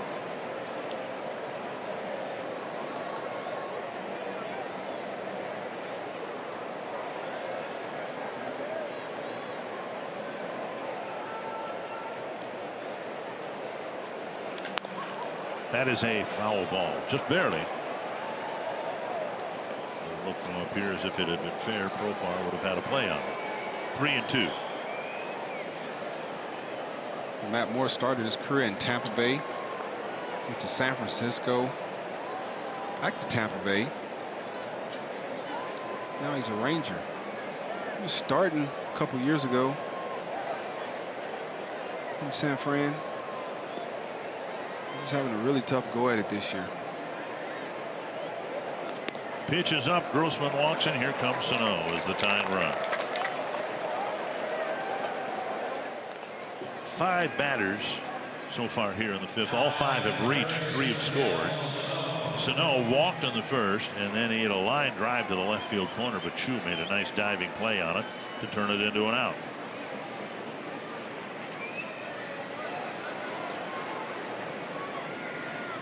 Sano yesterday Hit a home run against left-hander Brad Hand. Now facing Moore, who doesn't have the stuff that Brad Hand has. And yet Sano, which isn't hitting right-handers particularly well, but what's really amazing is he's hitting under 200 against lefties. Right down and away. You have a pitcher who's been struggling, you know, pretty much the whole entire 2018 season. You got to go up there and get a good pitch and put a real good swing on it. When we talk about Twins been hitting a lot of solo shots, there's a good opportunity to do some damage, some real damage with runners on first and second. All the way, 2 strikes.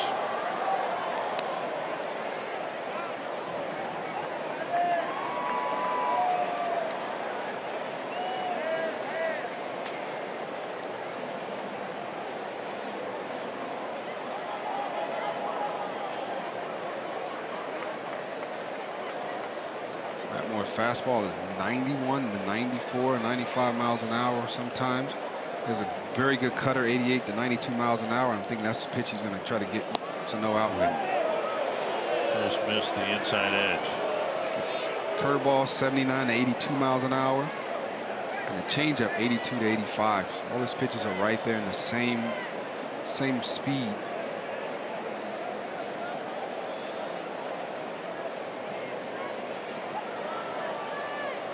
It's a good take from Sano. Close pitch. Driven to right. Running towards the line is Mazzara. He will get there. No chance for any runners to advance on the short fly ball. 1 away. And the ring up Kepler. Kepler has seen his average against lefties steadily decline, hitting now 240. Still hitting lefties marginally better than righties. Total opposite from last year.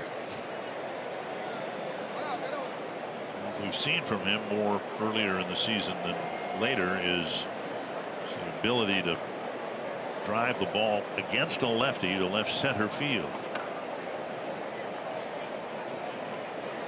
Takes in the dirt, ball 1.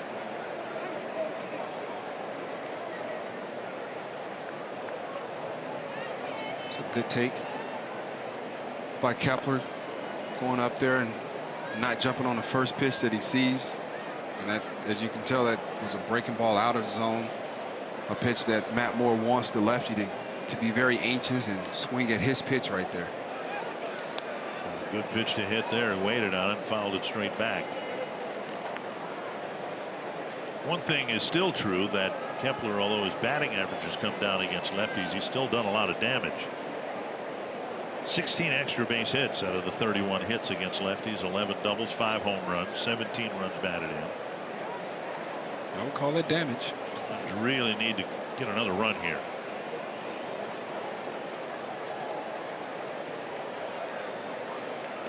Up and away, 2-1.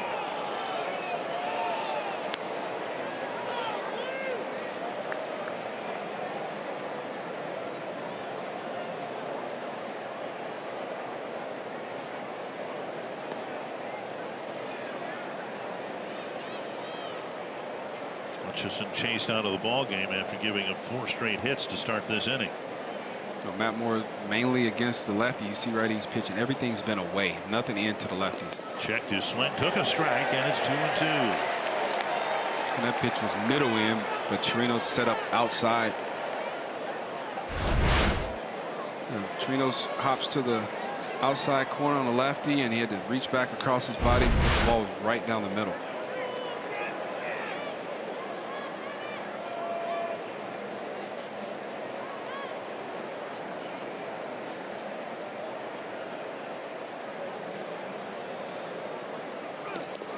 Missed inside, trying to clip that inside corner again. The 94-mile-per-hour fastball, full count.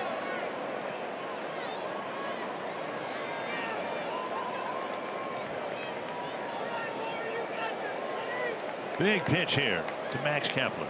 History proves itself right. Lefties are hitting very well off him this year. 292 clip. Get him a fastball and see what he can do with it.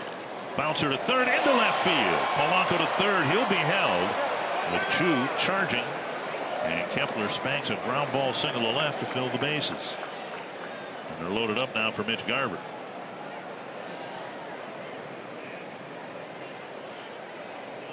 Loaded bat for Kepler. Putting the ball in play hard on the ground. 3-2 fastball, just running away from Kepler. He didn't want to take a full swing. Didn't want to roll over that ball. Just punch that ball past Profar diving at third base.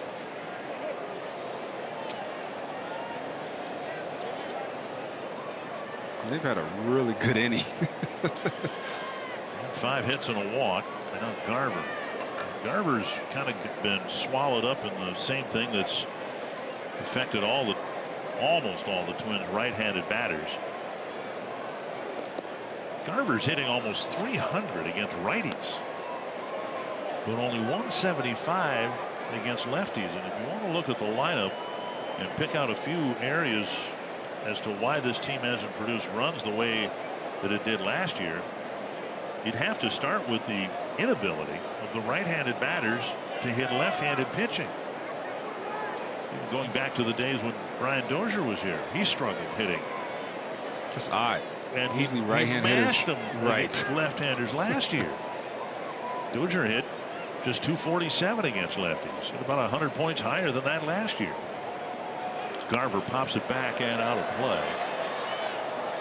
But I like this matchup with Moore against Garver because Moore is going to challenge him with fastballs, and he's been missing over the middle of the plate a lot this year, and that's why his ERA is elevated.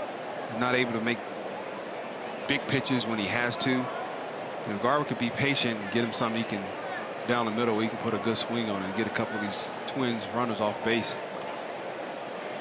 1-1. And a strike taken, 1-2. Now the fastball.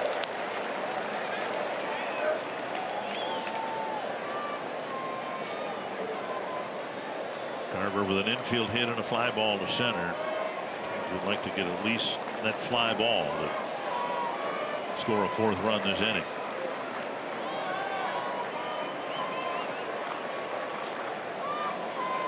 A drive to left center field. It's down for a hit.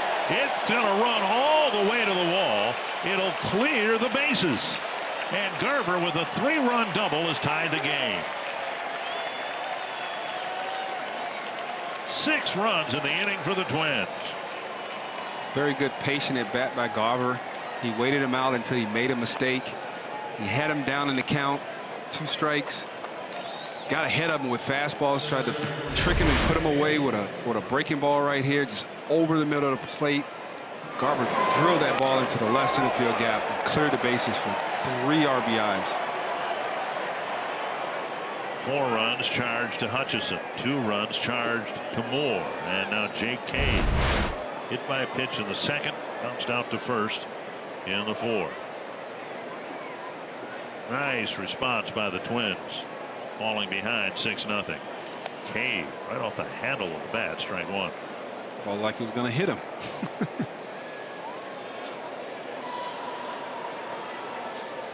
And a trip to the mound by Chirinos. When it's going bad for you, the way it seems Matt Moore's season is gone, every pitch is the wrong pitch, and I firmly believe that curveball, slow enough, that plays into Garver's swing was not a good pitch to him. He has a good cutter. Run the cutter or the fastball in on his hands. Don't let him get extended.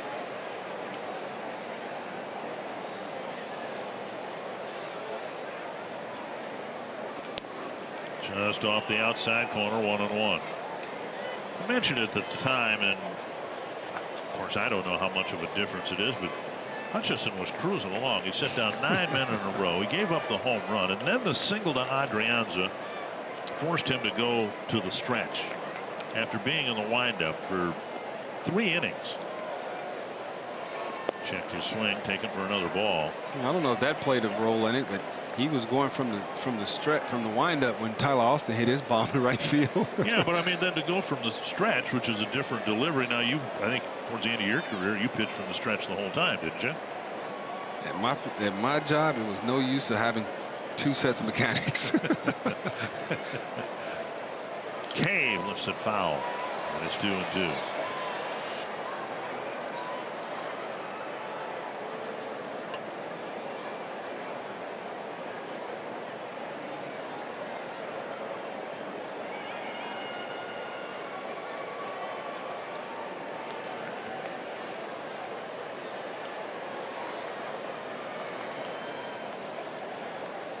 Two to Jake Cave. Try to get him away out with the slider. Foul back. Fastball. He had a good cut. Chirino's set up in. Usually don't pitch lefties in. On my scouting report. Oh my gosh. 88 degrees.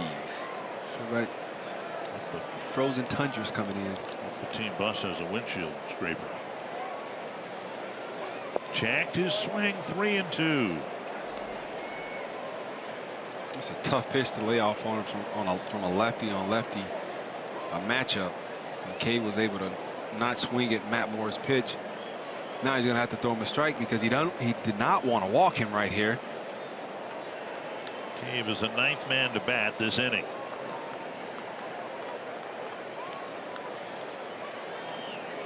Tap foul. Reinforcements behind Cave, or behind Moore, I should say. Alex Claudio. Rangers made a trade today. Their 8th inning guy, Guerin, was dealt to Oakland.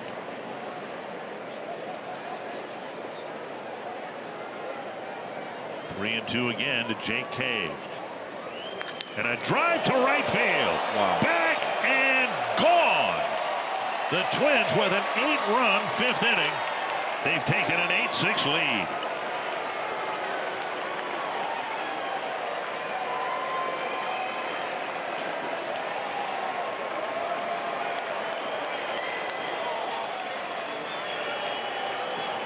Eight runs in the inning. There's still only 1 out. Officially batted around.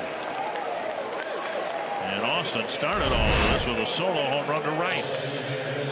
Good hitters count. I'm just talking about Matt Moore trying to throw a strike. And with Cave laying off with that 2-2 breaking ball, he had to come and throw something over the middle of the plate because he didn't want to walk him. He was able to deposit that ball in the right center field bleachers. Outside now to Austin. Austin just put a nice level swing on a fastball down the middle and hit it out to right to start this 8-run inning. We're talking about 2 teams that struggle scoring runs. Big cut there and a foul back. I'm a fan of the caveman. Twins had 8 runs in an inning against the Orioles back in early July. I remember somebody saying that Jake Cave was going to have a good series. You remember that? Yeah, I do. Okay. I do. You remember that guy that said he hopes that Polanco hits a couple home runs so they have to run around the bases? Almost hit one out. Yep. For Cave, his 8th home run. With that home run, neither starter would be in the decision. No, Salvas was effectively taken off the hook. 1-2. Pops straight up in the air. And Chirinos looks like he has room. Just the 2nd out of the inning, and that'll bring up Adrianza. StatCast AI powered by AWS. Cave hitting the 2nd home run of the inning. A no-doubter, 417 feet. Left home plate at 107.2 miles per hour. 25-degree launch angle.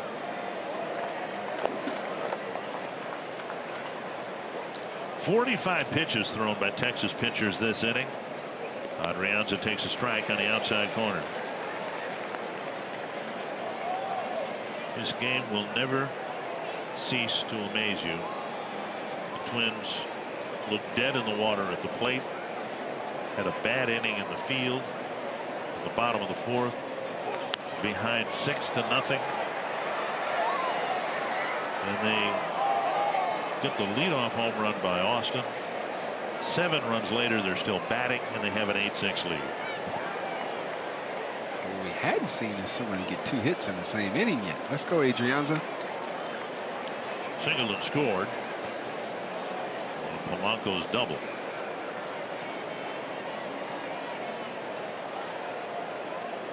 It's an offensive explosion.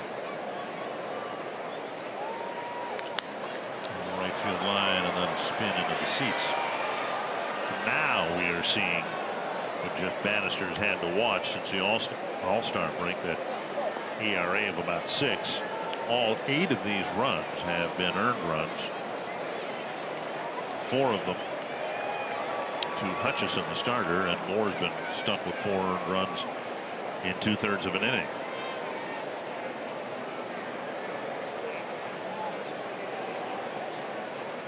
Garver's big 3-run double tying the game.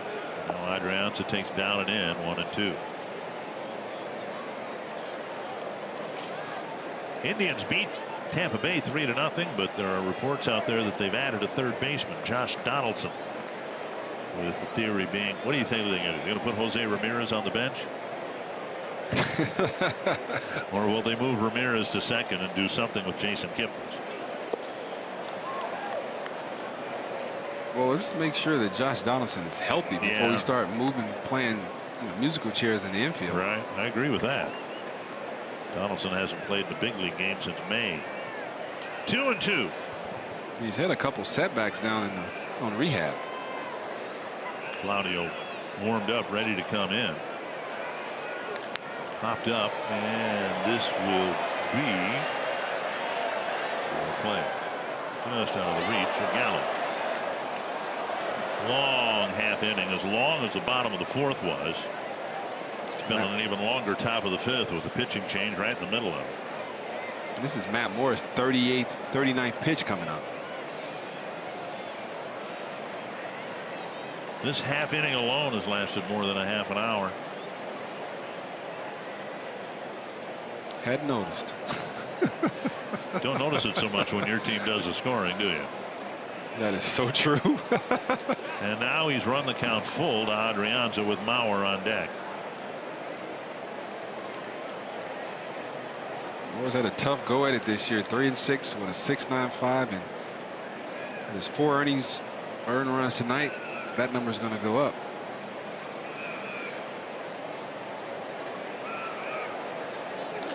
Ground ball picked up by Profar, and Gallo's able to retouch the first base bag to end the inning. Good inning for the Twins. They scored 8 times, hit a couple of home runs, and now they've got an 8-6 lead.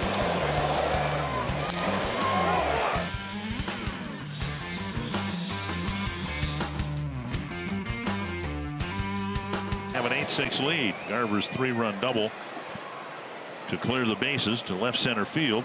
Tied it. Cave's home run put the Twins in front.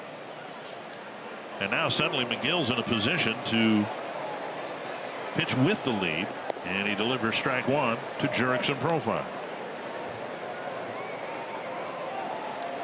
Profar with a walk and a 2-run double as a right-handed batter. He smashed one off the fence against Gonsalves to start the scoring in the 3rd inning. Inside 1-1.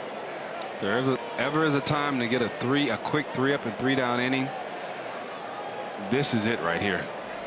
Team exploded for 8 runs. Go out there and get them back in the dugout so they can continue to swing the bats. Something like 8 to 10 pitches would be ideal, wouldn't it? 6. See? Well, now it's 2-1.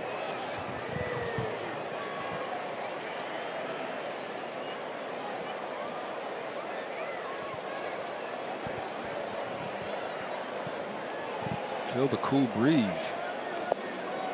3-1 with Gallo on deck.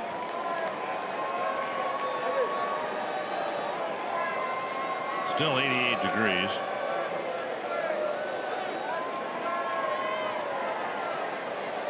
Big pitch here for McGill.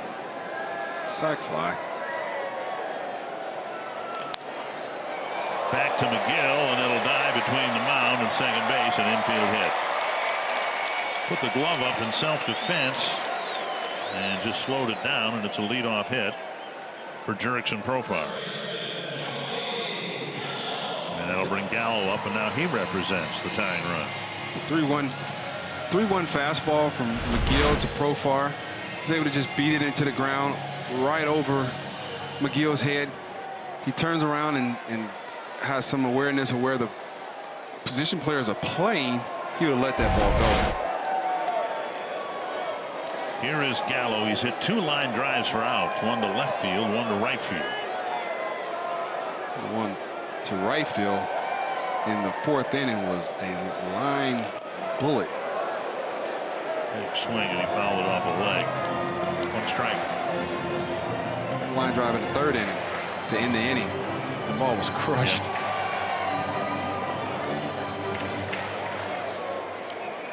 I think it's more fans at the Longview Lufkin football game than a high school football game, or here at the ballpark in Arlington. 1 strike to Gallo.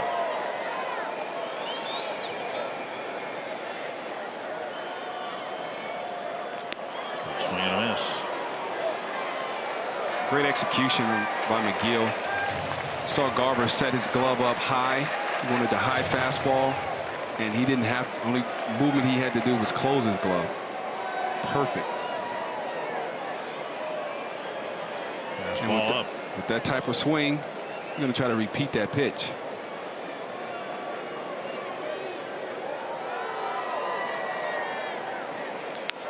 Up and away, 1-2.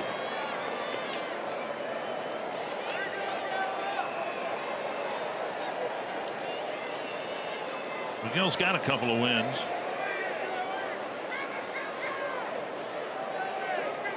Biggest issue has been keeping the ball in the ballpark, and this guy can hit it out of any ballpark. Struck him out going down low. First base occupied, so Gallo's retired, and a strikeout for the first out of the 5th. We'll bring up Chirinos. Hmm. 2019 season tickets are on sale. Season ticket holders get the best seats at the best price and automatically become part of the Sweet Spot Rewards and Benefits program. You can learn more at twinsbaseball.com/season tickets or call 800-33-TWINS. Great pitching sequence from McGill and Garver to Gallo, with the 2 fastballs up with the swing and miss, and the curveball down in the dirt that he had to swing over the top of. Speed pitch taken low, ball 1. Chirinos with a walk in the 2nd, a fly ball to right in the 4th.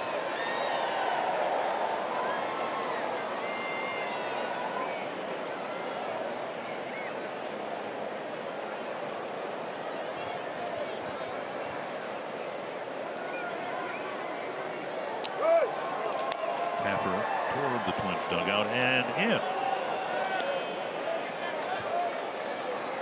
Ugly finder. The ball goes in the dugout. Whoever catches it, call it the ugly finder.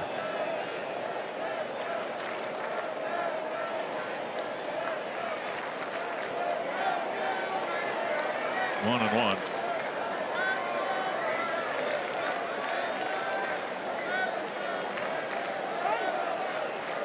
Last couple of half innings outs have been so hard to get for pitchers.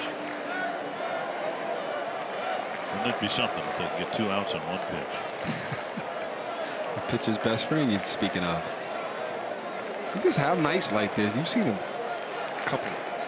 few thousand plus games, and just one of those nights where you get the 2 strikes and you can't put the hitters away. Runner goes. His throw skips off the glove of Adrianza and into short center, and Profar will end up at 3rd base.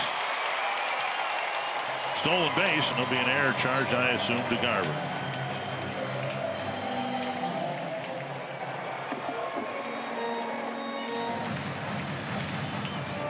Two and one the count. Fastball down in the dirt. Garver comes up throwing, short hops Adrianza, and it all happened before Polanco can. Well, Polanco be in position in the closer to third base. He wasn't able to get back there and back up the throw. And Profire's at third base. Now 2-2, and if McGill could wish his way to another strikeout here in the 5th inning, that would be ideal with Carlos Tocci on deck. I showed you McGill's numbers when he was brought into the game. 46 2/3 innings, 44 strikeouts. He just struck out Gallo. Oh, just low, I'm guessing 3-2. A well-placed fastball, 2-2 fastball from McGill. Tishner still not giving that pitch. He's not giving pitches in. Great execution. Just drill that fastball. Was inside. Yep.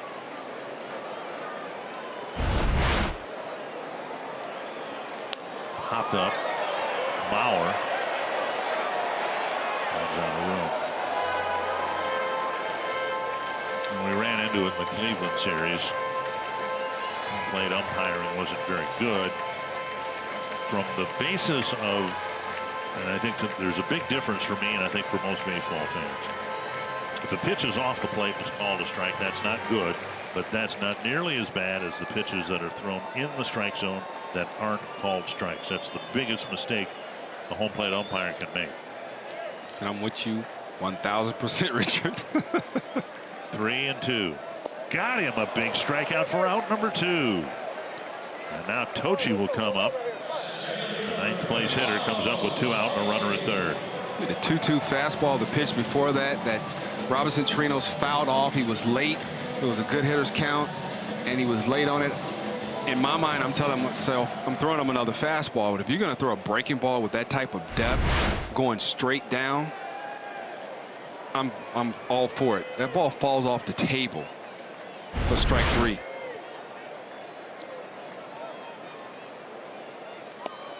Tocci coming into the game hitting 204, so if you're a Twins fan, you'd like to think he's gotten his hit for the day. A double and a run scored in the 4th.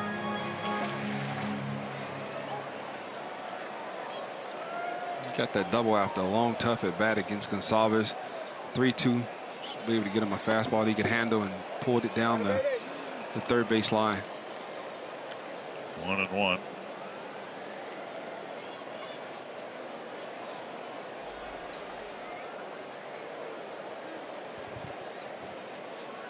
McGill trying to pitch around the leadoff single.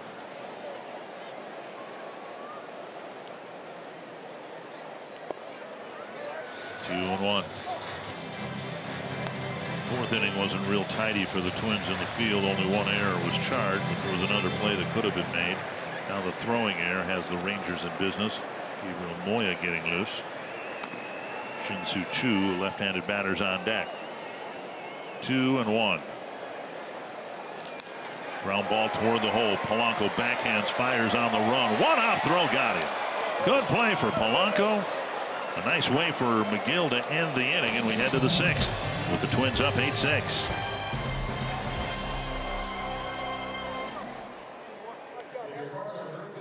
Photo and message for the opportunity to be featured in the Minnesota Lottery Winner's Circle during our broadcast and receive $100 in scratch tickets. With the Minnesota Lottery, every day is game day. One man deeper into the Texas bullpen. And it is Alex Claudio coming in for the 55th time. Alex Claudio, fastball, slider, changeup. Fastball is 88 to 91 miles an hour. Changeup 69 to 73 is more like an eephus pitch. I like to see him throw it. Slider 74 to 77 miles an hour. And I remember Kirby Puckett telling me, either you throw above the speed limit or you throw below the speed limit. Never throw the speed limit. And like Claudio throws below the speed limit. Mauer, first man he'll face, dropping down a bunt, not nearly enough away from home plate. He wanted to bunt that ball harder, and he's retired quickly, 1 away. And that'll bring up Polanco. Drove in a couple of runs with a double his last time up. Most baseball fans, I think, know this, but these two teams were both at one time Washington Senators. Senators a charter member of the American League, and they moved to Minnesota in 1961, and behind them left an expansion team. And they played through 1971 in D.C. and then moved here to Texas in 1972. So both franchises playing tonight claim Washington, D.C. roots. One strike to Polanco. Learn something new every day. Thank you, Richard. I had no clue. Yeah, that was part of the deal. The Griffith family could move the Senators to Minnesota and call them the Twins, but then they had to leave a franchise behind, and they expanded in D.C. and also in Los Angeles, the Angels, and they continued to have attendance woes in D.C. and ended up moving here in 1972 to play the 72 season. 2 strikes to Polanco. The last pitch was a 70 miles an hour. His changeup, which I like to call the Ephus pitch. It was all the way up to 76. 1-2. Got some funkiness to his delivery. Drops down sidearm, slinging the ball across his body, creating a lot of deception.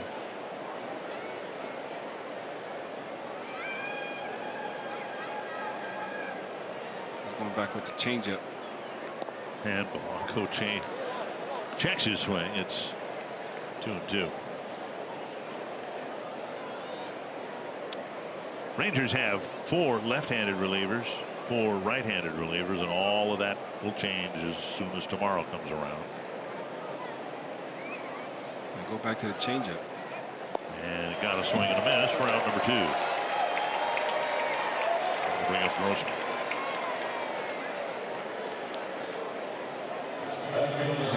Matt Moore and a lefty throwing 92 to 94 miles an hour, last inning. Then you bring in Claudio, and he's throwing, highest pitch he's thrown at 85, and the lowest is 70. And the 70 is this changeup. Going to get a lot of the Twin right-hand hitters out on their front foot. Down and in to Grossman. Grossman 0 for 2 with a walk and a run scored. He was the first man that Matt Moore faced in the 8-run 5th inning. Taking low, 2-0. Seen every pitcher tonight throw that same pitch and not get the call and have the same reaction and tilt their head to the side like, wow, I thought that was a strike.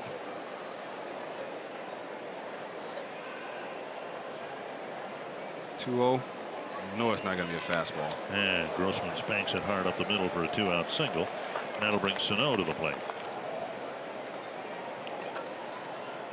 Sano for 2 with a walk. Hit one ball hard, lining out to the left fielder Chu. Made a diving catch back in the 3rd inning.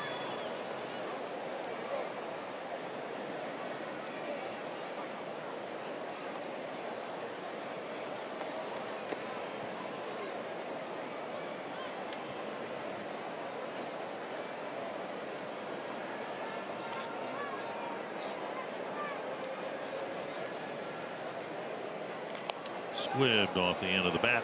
Sano's retired on 1 pitch. To the bottom of the 6th. Twins up 8-6.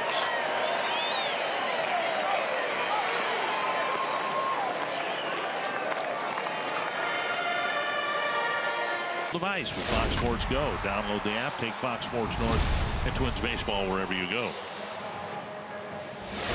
Gabriel Moya comes out of the Twins pen to try to put up a 0, maybe 2 here in the middle of this ball game against the Rangers. Moya last pitched 8:30. Cleveland, 1 scoreless inning yesterday, featuring a fastball, slider, curveball, and a changeup. And I was watching him throw yesterday, and I was saying to myself, 2 days ago, I was saying to myself, I wish he would throw his changeup to left-hand hitters. And it's such an effective pitch, but I guess you have to have a lot of confidence to do it, and he just hadn't had the opportunity. Well, he hadn't found the opportunity to be able to throw his changeup to some of those left-hand hitters, especially when he gets into those long counts. The same plea you had for Gonsalves, right? Left-hander, yes. You want to see the changeup to the lefties. I think it's, well, I know the changeup is the best pitch in baseball. Here is Shin-Soo Choo, then Odor and Andrus facing Moya in the Rangers 6th. And first pitch strike. Went into the clubhouse. One of the first people I see is Moya, and I looked at him. I was like, he's like, "How are you?" I said, "I'm doing fine." I was like, "You couldn't have thought of anything better to put on the back of your jersey besides little Guardado?" Like, come on, Moya.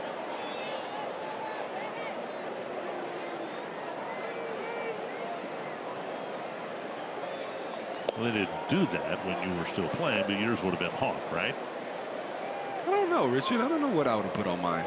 I probably would have gave, homage to some of the players that I looked up to, like Satchel Paige or right. Josh Gibson. Trevor May looks like he'll be next out of the chute. Fouled back by Choo, and it's 1-2. You see, he's been getting hit hard as of late, and I think it's watching the games, and I think it's because of his slider is not nearly as sharp as we've seen it, early in the season when he was up. If he can get that slider sweeping away from that left-hand hitter and down and into those right-hand hitters, you can get a lot more swing and misses, or some soft contact. 1-2.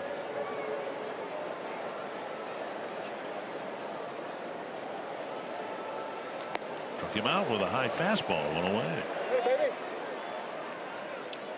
Choo retired. Now another left-handed batter, Odor.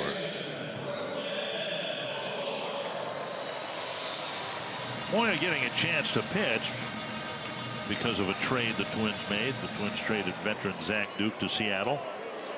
And probably appropriate for us to give updates as to what the former Twins are doing with their new club. Basically, Brian Dozier is doing for the Dodgers what he did for the Twins. Pretty much the same batting average, an occasional home run and a double. Eduardo Escobar is doing for the Diamondbacks pretty much what he did for the Twins. Although he has only 7 doubles at 37 in a Twins uniform. But hitting well, playing well. Zach Duke's really struggling in Seattle. Got an ERA of over 8. And that deal hasn't worked out too well for the Mariners. Meanwhile, he leaves behind a situation where Moya is called up and gets a chance to get some big outs here in the 6th inning. Well, I have a lot of confidence in Zach Duke. He has a tough go. He's having a tough go right now. Up right side. But Rayon's under it. 2 down. If they go on a good push, a good run the month of September, he'll be a big reason why. Coming out of that bullpen, facing those left-hand hitters. 2 down, and now Andrus, 2-run lead, so the Twins feel comfortable leading Moya in to face the right-handed batter. We should mention, since he too was with the Twins and traded to New York, Lance Lynn has done okay for the Yankees. Pitched a little bit better for them than he did for the Twins. The one thing he's done, which I was surprised to find out, he's kept the ball in the ballpark. He's only given up 1 home run in like 20 innings, and I thought him going to Yankee Stadium, there might be quite a few home runs hit against Lance Lynn, but that hasn't been the case yet. First pitch strike. Not yet. I mean, that's a small ballpark, and he's throwing a lot of fastballs, and they're playing in a tough division, and they got some guys that can hit the ball out of the ballpark in that American League East. Yeah, just a few. On the ground. Juggling it is Polanco, his 2nd error. He took the ball in the play away from Adrianza, but then dropped the ball, and it's another 2-out error, and the inning will continue. Sloppy game in the field by the Twins. Mauer made an extraordinary catch diving to his right, but then the ball rattled out of his glove, and then Polanco now has committed 2 errors. Garver's committed a throwing error. A good changeup by Moya, and pretty much the same pitch that that Elvis reached on an error the last time up to Polanco, and I don't mind him taking that ball right there because he's going towards first base and Adrianza going away from first base, so it would have been a tougher throw for Adrianza to make as opposed to Polanco. Well, the last time Polanco bobbled Andrus's ground ball, Mazzaro followed with a home run. There's a pitch outside, ball 1. That was the end of the day for Steven Gonsalves. Moya will try to pitch around the 2-out error. And no Mazzaro, he's going up there. He's hunting the fastball. He is hunting the fastball, and he waited Gonsalves out until he made a mistake and got him a high fastball that he can drive out of the ballpark. There's a fastball taken for a strike. Fastball leaped right back over the middle of the plate, and Mazara's on time all the time for the fastball. 1-1.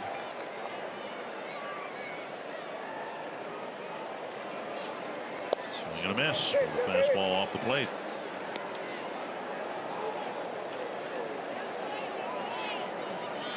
The 1-2 count, lefty on lefties. A couple things that Moya can do right here, and throw that sweeping slider down and out of the strike zone, or you can go in on him and try to get him with a fastball under his hands. 12th pitch of the inning for Moya.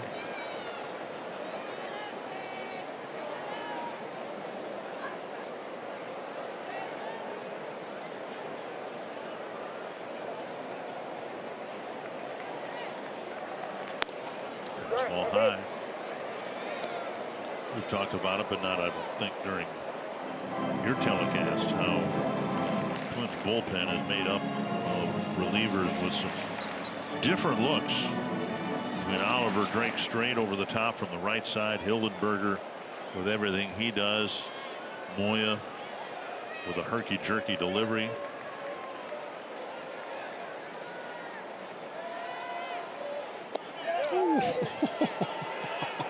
It's a good 2-2 pitch from Moya to Mazara. He painted the outside corner, but Tishner hasn't given that ball down. He's called everything up. He hadn't called anything down. 3-2. We talk about the herky-jerky. I just think when you wind up, your mechanics is fast. It kind of speeds you up all the time. I don't think you're ever able to get into a good rhythm. Back to Moya. A changeup for the third out of the inning and a scoreless 6th inning.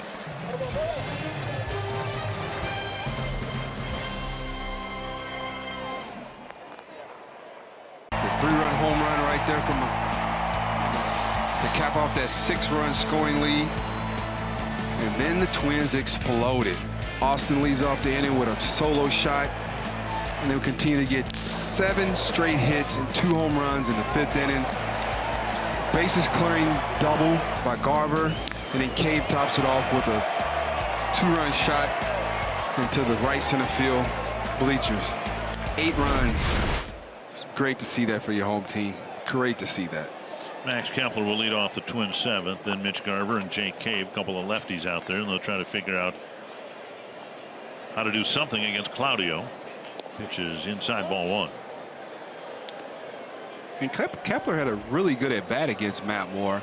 When he didn't take that full swing, he kind of just poked that ball past a diving Profar and shooting that ball into left field. Floater at 69 miles per hour. Tapper foul, 1-1. The Ephus pitch. You ever throw anything that slow?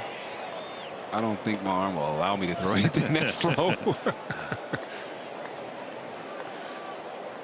I'm just getting to the point now where I can throw batting practice, and when I go down to the minor, I throw batting practice to the guys. And the last 2 months, I've been throwing all 4-seamers. I never threw a 4-seamer in my career, so I always threw 2-seamers, so the ball moved too much. Hitters don't like batting practice. We don't want the ball moving. Well, it's going to move in a game, duh. But I've learned to throw 4-seamers and straighten it out, and I'm at about 54, 55 miles an hour. So hopefully, a good chance I can throw batting practice to the big boys in spring training. Kepler dumps a single to left. Another hit against a lefty. So the leadoff man is on. That'll bring up Garver. MLB At Bat is your #1 Twins app. You can customize your experience to catch every moment this season. Get Twins home screen icons and features like MLB.TV Game of the Day, pitch tracking, in-game highlights, live radio broadcasts, stats, news, and more. Download MLB At Bat today. Here's Garver, and if the Twins win this game, Garver's 3-run double, regardless of what happens from here on out, that 3-run double will be the biggest hit of the game. Clutch hit with the bases loaded and a great at bat, and drilled a double to the wall in left center to make it a 6-6 game. A 2-2 hanging breaking ball, and he was able to drive into the left center field gap to score all 3 runners.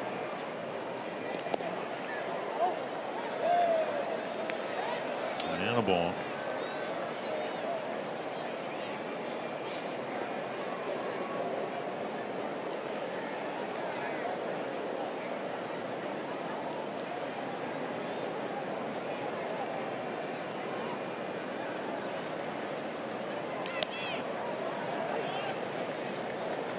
It's always interesting once you get to this time of the year to hear so-called experts argue about who should win this award, postseason award. And it's, of course, terribly premature anyway. We still have the most important month of the season coming up. I heard somebody the other day plotting or trying to make the case that Lorenzo Cain should get some National League MVP consideration. Mitch Garver, with his 3-run double, has 35 runs batted in. That's 1 more run batted in than Lorenzo Cain. He's got 34 runs batted in. There's another drive to left center field, and Garver's got another hit. He'll round first, dig for second. Rounding third and coming home is Kepler, and he is safe, and Garver's driven in his 36th run of the year with another ringing double to left center field.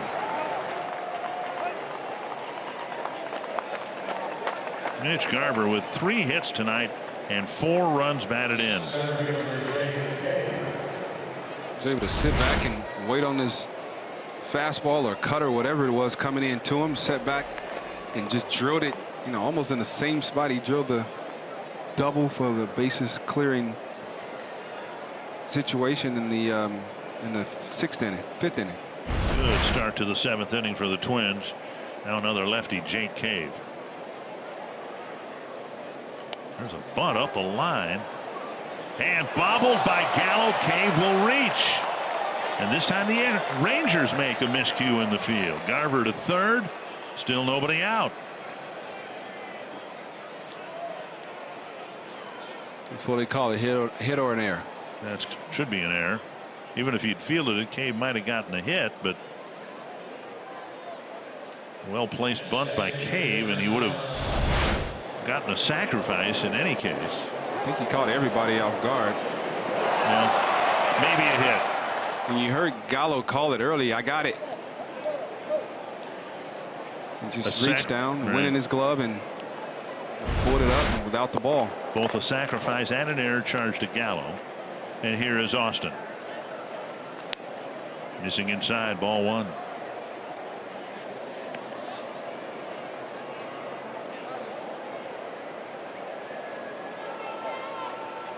Austin started the 8-run comeback with a solo home run to right. His 15th home run of the year.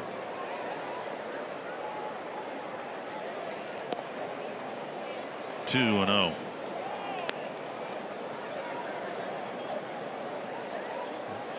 It's a good inning to keep piling on. There's a number out there that will be enough to win the ball game tonight. I'm not sure 9 is it. Let's just hope it is.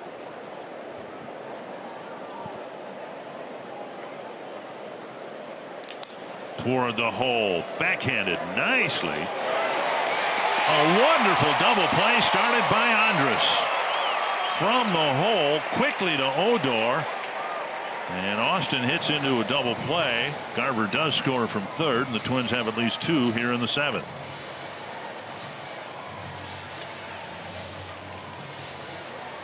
Oh, Tyler hit in the hole. Looked like he was going to go for a base hit.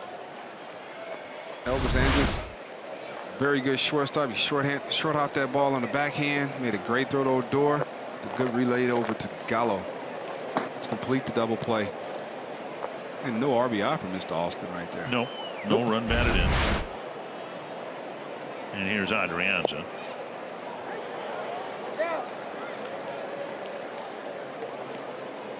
Well, the Brewers are going all in.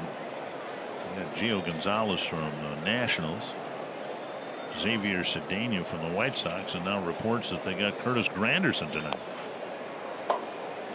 Heard his name thrown around a lot the last couple of days. Curtis Granderson.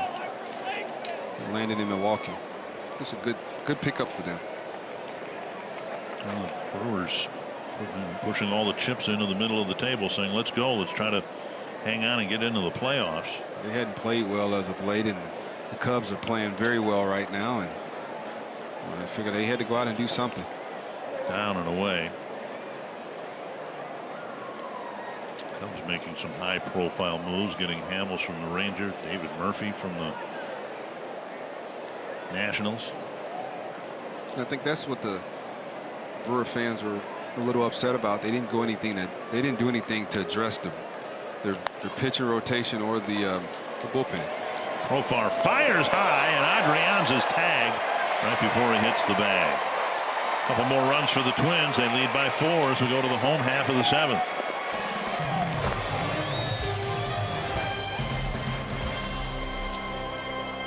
Save big money on all your home improvement needs at Menards.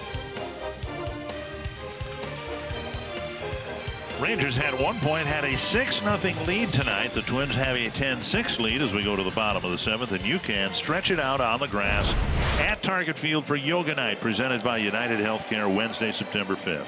Participants will receive a Twins branded yoga mat, Twins game tickets, and an on-field yoga class. You can reserve your spot today at twinsbaseball.com/yoga. Take a look at the road ahead, brought to you by Ram. 2 more games here. A night game tomorrow, day game Sunday, a day game on Labor Day in Houston, then 2 night games, and we'll pull into the Twin Cities sometime in the middle of the night Thursday morning. Then 3 with Kansas City, 3 with the Yankees at home, and then the final road trip of the year, and that too is a 3-city road trip. And then the Twins are done on the road and finish out at home. Still plenty of time for the Twins to get to 81 wins. They have 19 wins to get. They have to go 19-10 in their final ball games here to get to the 500 mark. Trevor May will hope to lock down an inning or 2 here as the Twins now have a 4-run lead. Trevor May last pitch 8:29 in Cleveland. 1 1/3, 1 hit. Doing very well since he's come back from the Tommy John injury. Fastball's up in the mid-90s. Curveball is very good from what I've seen on television. And hopefully he can go ahead and finish out this season on a strong note and solidify his spot on his pitching staff for the 2019 season. Well, the batters here in the 7th will be Adrian Beltre, Jurickson, Profar, and Joey Gallo. No Twins pitcher, and there have been 3 of them prior to May. No Twins pitchers had a 1-2-3 inning. May brings to the mound better pure stuff than any of the other 3 pitchers that have preceded him.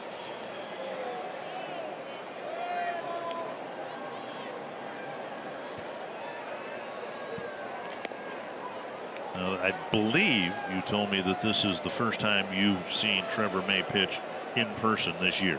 Is that correct? Right. I saw him early in, I think in May. He threw a couple bullpens down in Gulf Coast and Fort Myers with the extended spring guys.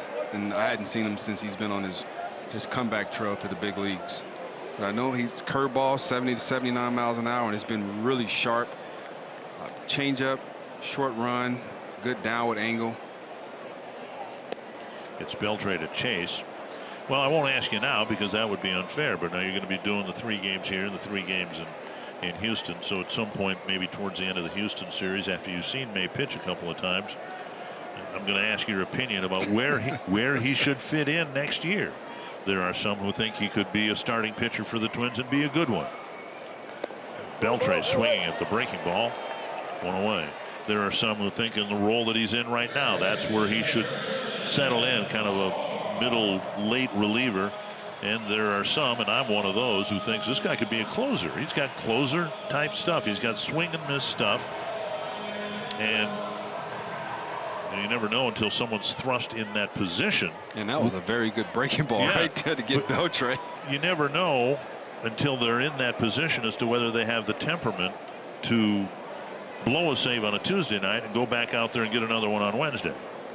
I think the key with him, and as we've seen throughout history with Tommy John surgeries, that first year guys are back, they're just okay. It's okay. You don't want to push him too hard because, you know, coming off of surgery, and you know they start to get better the further they get away from the surgery, and hopefully that's still that will be the case with May. Foul back. The fastball we've seen mostly at 93, 94. I think we've seen a couple of 95s. We've seen a swing and miss breaking ball and a swing and miss changeup.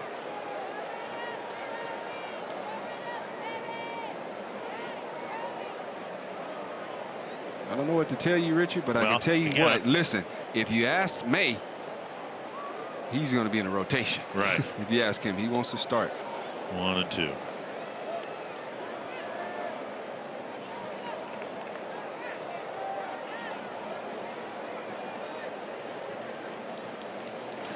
Perez is warming for the Rangers.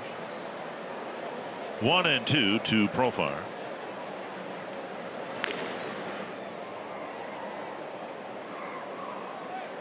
Ooh, power against power, a foul on a 94-mile-per-hour fastball. Hard fastball in a good spot, just above the hands. Profar was able to get a piece of that. If he can go back in there throwing that breaking ball down his back foot, hopefully he can get a swing and miss over the top of it.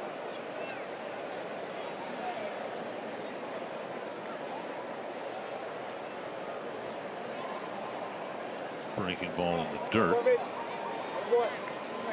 You know, the spread between the fastball, which is in the mid-90s, and that breaking ball, which is in the upper 70s, that's a pretty big spread. If you're trying to hit Trevor May, you've got to try to cover a wide range of velocity there. Well, that's true. The big league hitters do a good job at that. 2 and 2. Upstairs at 93, gets a swing and a miss, and he has struck out Beltre and Profar. Going out there letting it eat. Replay brought to you by Carrier. 93 miles per hour, up and away. Good hard fastball. Profar wasn't able to catch up to. Not enough launch angle to be able to hit that ball up there. Well, and here's Mr. Launch Angle himself, Joey Gallo. Fouled back. There's a lot of places to throw the ball to Joey Gallo, and don't throw it right there. Foul back. Taylor Rogers getting loose. It might be Mays just going to be asked to get one inning. The way Rogers is getting loose. You throw May 2 innings tonight, then he's not available for you tomorrow. 95 and another swing and a miss. That's the spot right there. One of those spots where you continue to throw that fastball, and he can get that. You can get that swing and miss. They're going to elevate the fastball once again. Go for the punch out, strike out of the side. Laid off that one. Looks like May out there just letting it eat. I mean, every pitch he's throwing with everything behind it.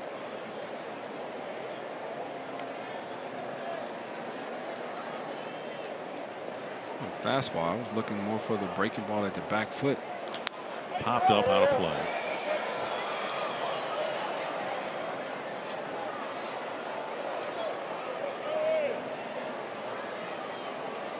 Fastball, fouled it back.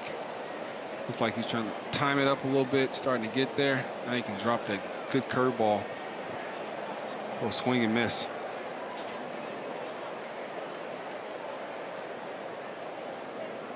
And the breaking ball got him. He struck out the side. Veterans Beltre, Profar, and Gallo. May couldn't have had a better 7th inning.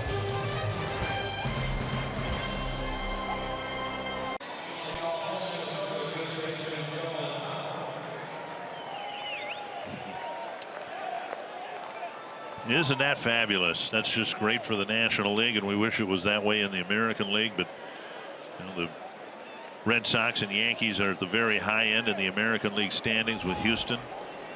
Here's Martin Perez. He'll pitch next with the Rangers running one left-hander after another out of their bullpen. And it'll be Mauer, Polanco, and Grossman. Perez was put in the bullpen. It was announced Wednesday post-game. He started 13 games so far this year for the Texas Rangers. 2-6 with a 6.95 ERA. Left-hand hitters are hitting .338 off him. Right-hand hitters are hitting .361. So you can see where his struggles have come from this year. Mauer is 2 for 4. Tried to bunt his way aboard his last time up. Hit a double off the left field fence in the first. Singleton scored in the 8-run 5th inning. Now leading off the 8th.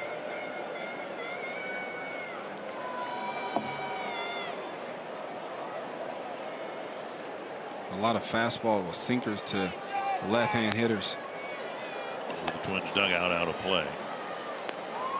When you see guys that throw sinkers and you see he struggles so far this year, that means everything he's doing is running back over to the middle of the plate. So everything is center cut. He hadn't had the command that he's had over the past couple years, and that's very conducive to the reason why he's almost at a 7 ERA. Tapper to second, chest high hop for Odor, one away. And we'll bring up Polanco. Polanco's had an interesting night. A couple of errors on routine plays. He also got a big 2-run double and scored a run when the Twins took the lead. They hoped for good in the 5th inning. He's had a couple games with some tight hamstrings. Again, we don't expect Eddie Rosario to play any more on this road trip. Tap to the right side, and again, Odor has it. 2 down. 93 miles an hour fastball. Ian just ate Polanco up right there. Wasn't able to get the barrel to the ball. And that'll bring up Grossman.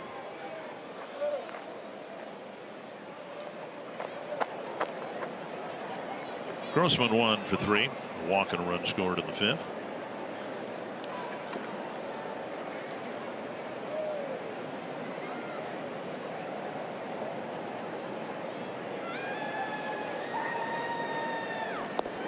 Down and away, ball 1. Still a chance that some other trades could be executed. The deadline is midnight Eastern time tonight. Foul away. And it's 1-1. 51 minutes. It is getting that late, isn't it?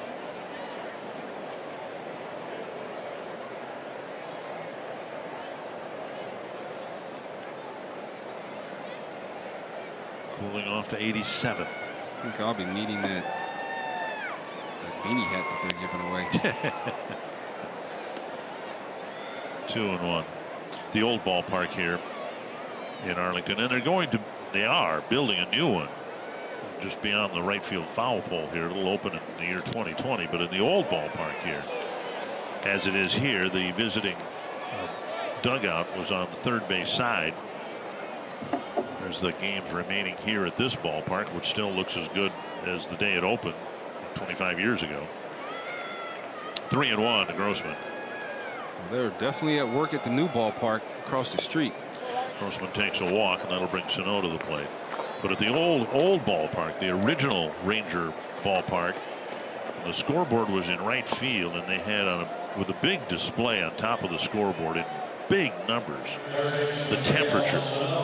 And you'd be this time of night and it would be 96, and the visiting dugout couldn't help but see it, but no one in the home dugout could see how hot it was. They did that, I think, on purpose to try to intimidate the visiting teams.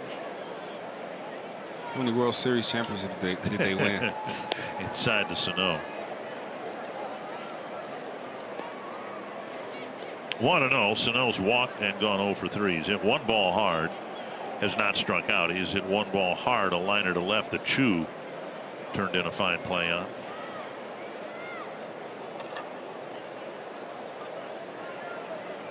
And inside again, 2-0. New ballpark will be open again in 2020, so we'll be making one more trip here next year. Can't remember. It's supposed to have a roof on top of it, right? Yep. It's gonna have a roof. Yep. A retractable roof, I believe. 2-0. Rocketed over by the Twins dugout, and they scatter on the railing. Jeez, the ball was crushed. You know, I pulled up to the ballpark today. I didn't even notice. You know, they changed the parking lot around. They got that area where you can eat at in between the football stadium and the baseball stadium. I was blown away. I was like, wow. Guess it's been a year since I've been over here. Last year when the Twins came to town. Sano takes high, 3-1. Now we should clarify. You live north of here about what, an hour or so? I live 63 miles from the parking lot to my door. Prosper, Texas. And Torrey Hunter's your neighbor. Well, we live in the same town, probably a quarter mile away from each other. Oh, okay. I mean, Yeah, I understood before that, you know, if he needed a cup of sugar when he was baking, no, we're not that close. Baking cookies, he'd just come next door. Okay. Good old Prosper, Texas, just north of Frisco, where the Rough Riders play, which is the Texas Rangers Double-A team. That's right. Yep. 3-2 to Sano.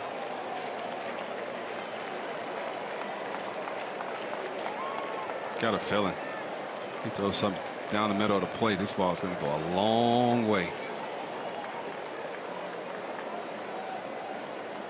Full count to Sano. And he walked them. So back-to-back 2-out walks, and that'll get Kepler to the plate. Kepler already has 2 hits against lefties here tonight, and he's come around to score both times. Nothing wrong with keep adding on right here. Let's go, guys. Richard, don't you want to see more runs scored from the Twins side? Yeah. Kepler, 2 hits here tonight. And one of the things I'd like to see from Max, because I think it's in there, just more multi-hit games. And what's happened here in the second half of the year, when he's gotten a hit, it's been 1 hit. You know, and one and done. It's hard to get your batting average to climb if you're only going to get 1 hit a night. Check swing and a foul, a strike.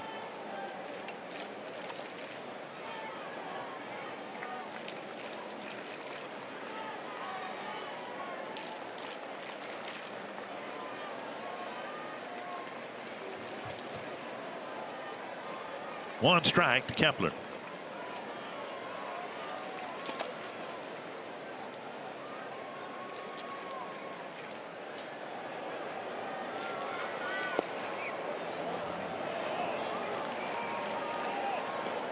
And I think even through his mask, you can see Chirinos smiling in amazement that that pitch wasn't called a strike. It's been a struggle for both teams trying to get strikes called from Todd Tishner.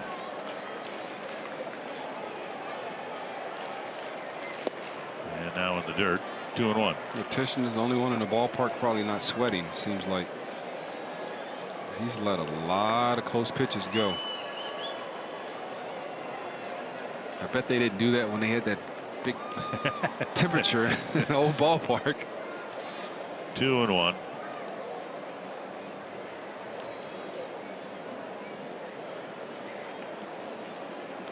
A high fly down the right field line to the corner and caught on the run by Mazzara, and that ends the inning. A couple of men left aboard. Hopefully it won't matter. The Twins lead by 4.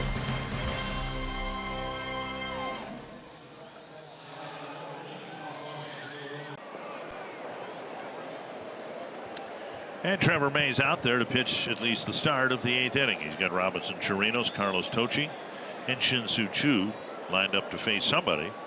And Chirinos takes high, ball 1. May struck out the side. Beltre, Profar, and Gallo in the 7th. He made it look pretty easy. He set all 3 of those guys up with the fastball elevated in the zone and put them away with the breaking ball. May is pitching so far this year with reverse splits. Left-handers hitting about 100 points less than right-handed batters. 2-0. And Strike on the outside corner. Robinson Chirinos is a little upset right there because that ball was clearly way away, and you can see Garver snatches it back in the strike zone. And Chirinos said, "You hadn't called that pitch all night." Oh God, get down. I think it hit him.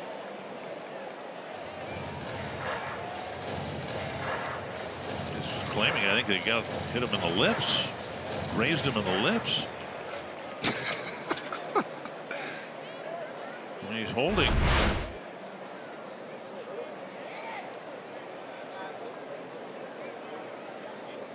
I think it brushed his beard, his goatee.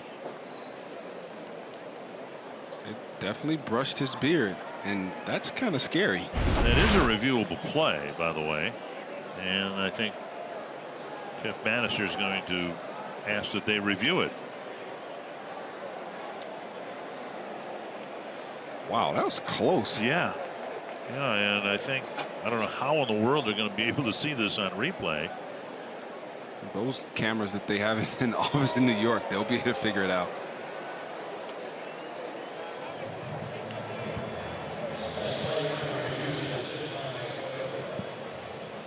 So we'll see whether this challenge is overturned. He closed his eyes. I don't know how they could, even on this replay, how can you?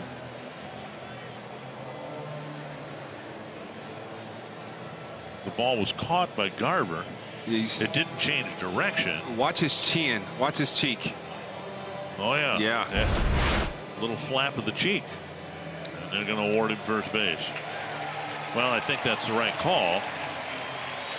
He doesn't understand how lucky he is right there. That ball just grazed his cheek. Yeah. So Chirinos is aboard.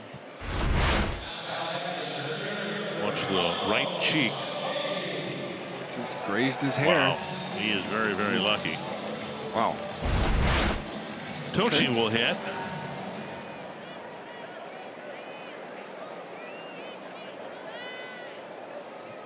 See something new on a baseball field every day.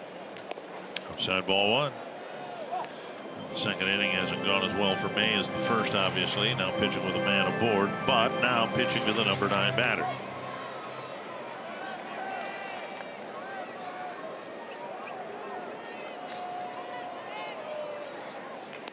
There's a strike.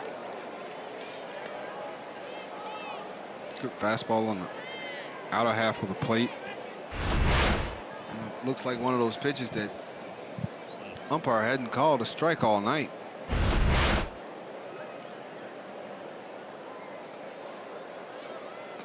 Missing inside with an off-speed pitch, 2-1.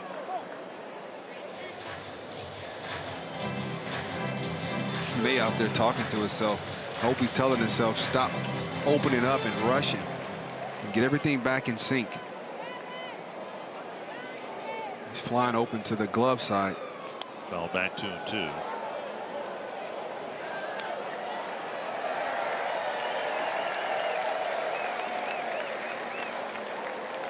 Ten hits, a dozen hits, 3 errors for the Twins, 7 left, 6-7, 1-7 for the Rangers. Taylor Rogers getting loose, left-handed batting. Shin-Soo Choo and Rougned Odor are lined up next. Fouled away. And the sample size isn't a full season, but only 5 at-bats against lefties. And May's given up just a 160 batting average. And 23 at-bats against righties, and they're hitting 261, so it's just the opposite of what you might think.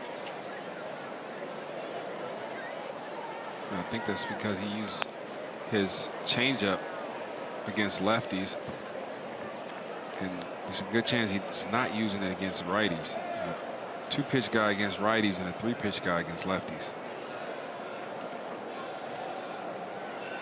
There's Choo. He's in the on-deck circle.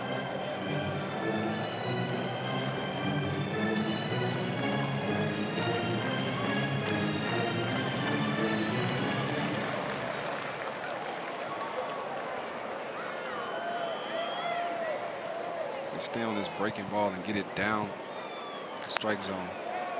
It's foul.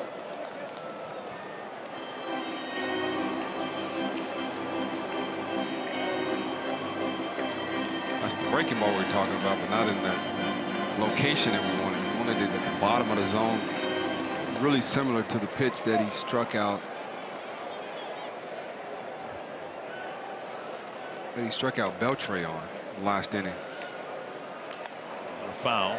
4 two-strike fouls here for Tochi in this battle. And May's pitch count now is up to 28.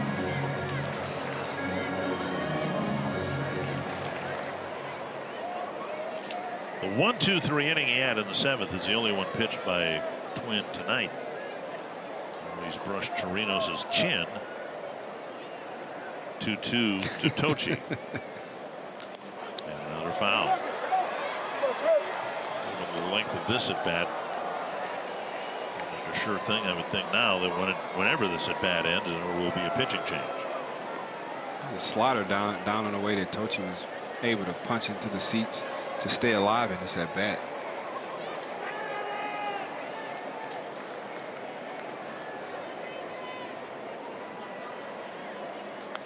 Everything he's throwing, fastball, breaking ball, he's getting a piece of everything. You want the same-sided changeup, same thing you wanted from the left-handed pitchers. You want to see May to do that here too. Fouled off his fastball, his slider, curveball. Either make a better curveball down in the zone or throw something he hadn't seen before. Going back with a curveball. Yeah, got it. I said throw a better curveball, and that's a 12 to get down to 6 curveball right there. Well, May faced 5 batters. No one put the ball in play. He struck out 4 of them and brushed Chirinos' jaw to put him up on first, but that's a real good breaking ball. And May has a really good outing with 1 out in the 8th. He leaves behind a man aboard.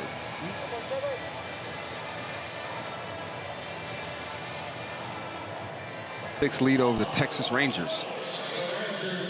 This copyrighted telecast is presented by the authority of the Minnesota Twins and may not be reproduced or retransmitted in any form, and the accounts and description of this game may not be disseminated without the express written consent of the Minnesota Twins, LLC. Big night for Mitch Garver and the Twins. They gave away the first 6 runs and scored 10 unanswered runs, and now Taylor Rogers will try to get us to the 9th inning in a 10-6 game. Rogers has been really, really good lately, and he's got 2 good left-handed batters to face here in the 8th inning. There's a first pitch strike to Chu. Taylor Rogers coming in the game to face the 2 lefties at the top of this Rangers offense. Lefties are hitting a 193 clip off of him. He's been very good lately, like Richard has said, and hopefully can continue that good stretch. Be very surprised if, given the appetite contending teams have had for relief pitchers, I'd be very, very surprised if the Twins weren't contacted by other clubs about Taylor Rogers because of his effectiveness against lefties. And there's a called strike. Lefties since June 28th are hitting 4 for 39 against him. That's a 103 average, and he's not allowed an extra base hit to a left-handed batter this year.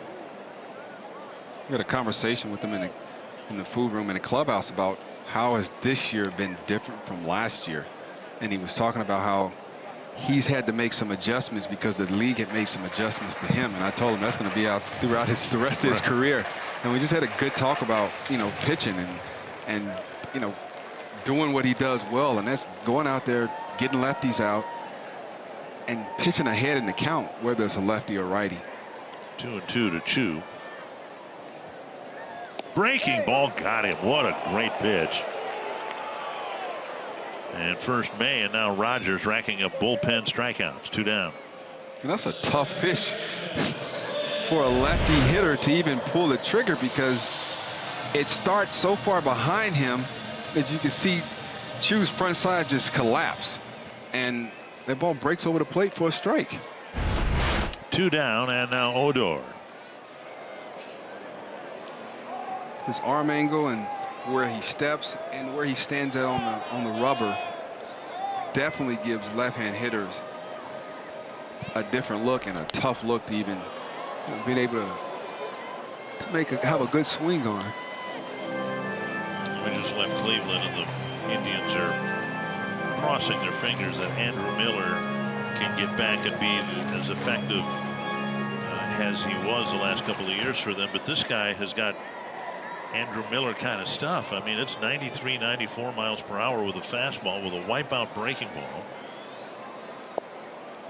Now, Miller's done it on the big stage, you know, in postseason play and all that. Rogers hasn't done that. But when you compare the two, Rich, you have to look at where Miller was at this stage of his career as opposed to Rogers, and he didn't start, you know, trending in the right direction until he got rid of the leg kick and just, you know, pretty much slide stepping on every pitch, and he created deception. The ball, his control was better.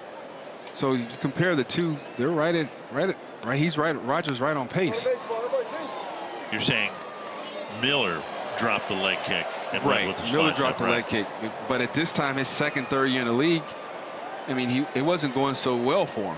I mean, it was a struggle until he got rid of that leg kick and just went straight with the load and go, we like to call it now, not slide step, the load and go. 1-2 to Odor. We're going to see this big sweeping curveball. Missed low or inside, and it's 2-2.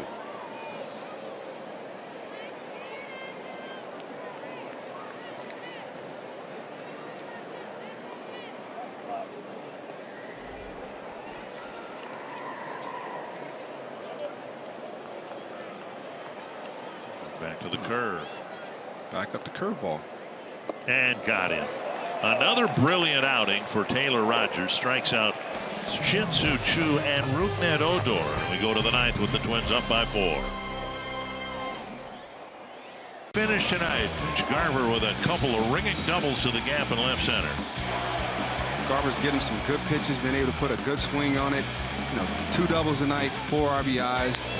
One of the major reasons why the Twins exploded in the 5th inning for 8 unanswered runs. And he added another RBI double later on. 3 hits for the Twins catcher, and he'll lead off the 9th inning. Facing Perez. 4 runs batted in, giving Garver 36 on the year. See if he can get another breaking ball, he can drive in the gap. 3 hits has his average up to 268. Drive to center field. Tochi going back, and he will drop the ball at the wall. Garver round second. He's on his way to third, and he's going to be held there. So Garver, I don't know how they'll rule it, but he may have gotten his 3rd extra base hit.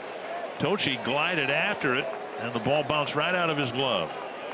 Looked like he hit the wall right as the ball was going into his glove and kind of disrupted his timing in catching that baseball. But regardless of how they rule it, this is another very well hit ball.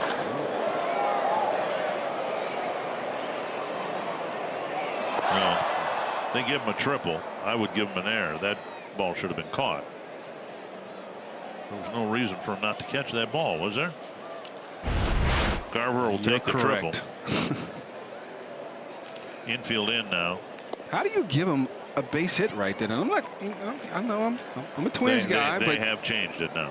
Originally, and what happens is the official scorer sits in the press box and way apart from us, and he makes his ruling and hears some squawking, and then he immediately changes it. Why did he have to hear the squawking?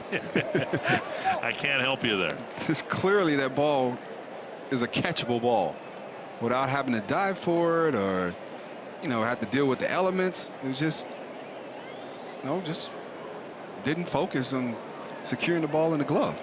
See what Cave can get done here behind in the count 0-2. Tapped it foul, stayed alive. But like you said, that ball was well struck by Garver once again, and he's had some really good at bats tonight against some Texas Ranger pitching. Cave's home run in the 5th inning against Moore, his 3rd against lefties this year. And swing and a miss, a strikeout. And that'll bring up Austin. So well-placed fastball with 2 strikes from Martin Perez. Jake Cave. Ball was in. Wasn't over the middle of the plate where he can get a chance to get his arm extended and supply his power. And here is Austin, and as a Twin, he came into the game hitting .357 with 3 home runs against lefties. So the overall numbers are good, but this Twins lineup that, for whatever reason, has struggled against lefties has been given a shot in the arm with the biceps of Tyler Austin. And he has some big biceps. 1-0. Twins would love to get Garver in from 3rd.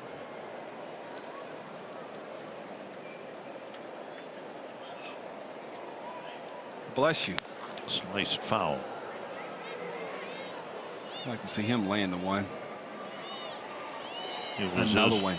His solo home run to right in the 5th started the 8-run inning. Twins were down 6-0 and had done nothing against Drew Hutchison before the 5th inning. And as they say, then the wheels fell off. I'd like to see him hit that Hyundai sign. Budweiser. That's a bouncer stopped by Andrus. A nice play, and he throws him out. Kind of scrambled to his left. Garver didn't dare come home. And Odor slow in getting up. He dove for the ball that never got to him. And Odor appears to be okay. Nice play by Andrus. 2 down. And now Adrianza. Single and a run scored in 4 trips.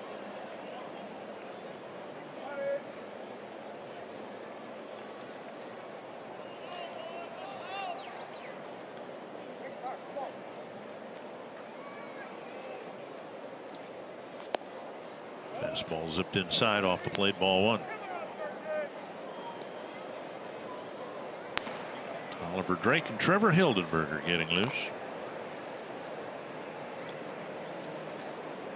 2 right-hand pitchers with completely different looks. 2-0.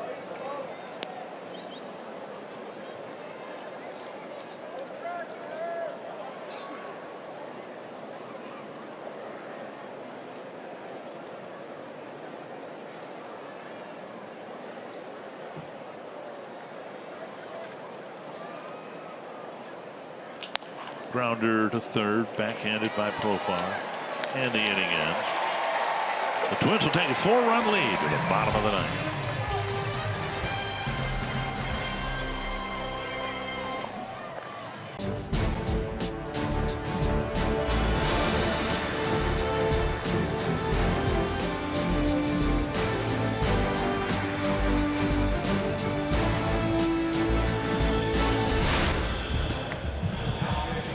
Tyler Austin's home run leading off the top of the 5th inning. Then a couple of big doubles by Mitch Garver, big home run by Jake Cave. And it's all added up to a 10-6 Twins lead with 3 outs to go.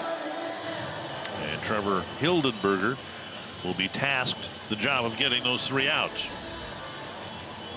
Still Hildenberger. I said him and Drake were warming up, and Molly opted to go with Hildenberger to get the last 3 outs of this ball game. Featuring a 90 to 94 miles an hour fastball, good slider, changeup, and a slurve, as we like to call it. Get that good release point, pitch down in the zone, and get 3 ground balls to secure this victory for the Twins. 5th relief pitcher used. The only relievers not used: Drake, Buznitz, and Reed. Not a save situation, but it really doesn't matter at this point. This is another opportunity for Trevor Hildenberger to finish off a win. And an opportunity for him to show that the Twins don't need to look out of the house to find their closer next year. We mentioned May and possibility that he could fill that role for the Twins next year. Hildenberger's done it now. He's done a good job of it. Check swing. Did he go? Bill Miller said he did. As Andrus has played more and more with Adrian Beltre, Seems like he's adopted a little bit more of Beltre's personality and his antics, and there's nothing wrong with that. Beltre is one of my favorite players to watch play. He enjoys his time at the ballpark, and I think we've seen that from Andres too. 1-2. Missed inside. Fastball in on him to get the check swing, the excuse me swing, and then he just followed that up with a 74 miles an hour changeup. It's almost an eephus pitch as well.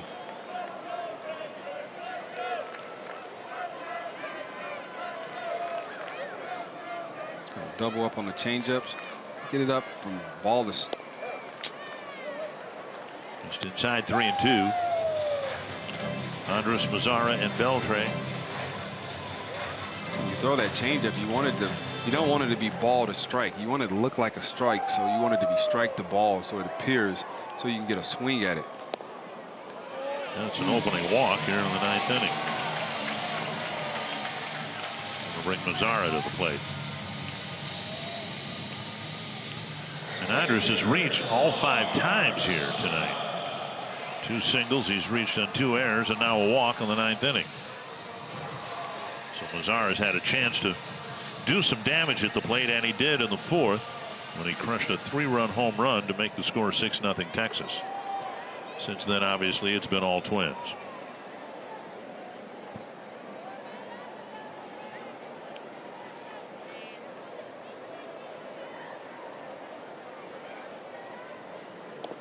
And that was fanned out by Garver.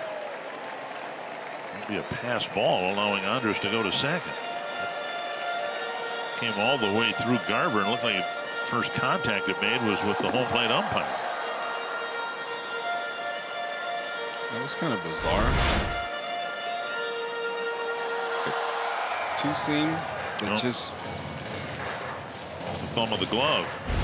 2-seam that kept going down, and Garver just whiffed it. Pass ball to Garver. It looked like a strike.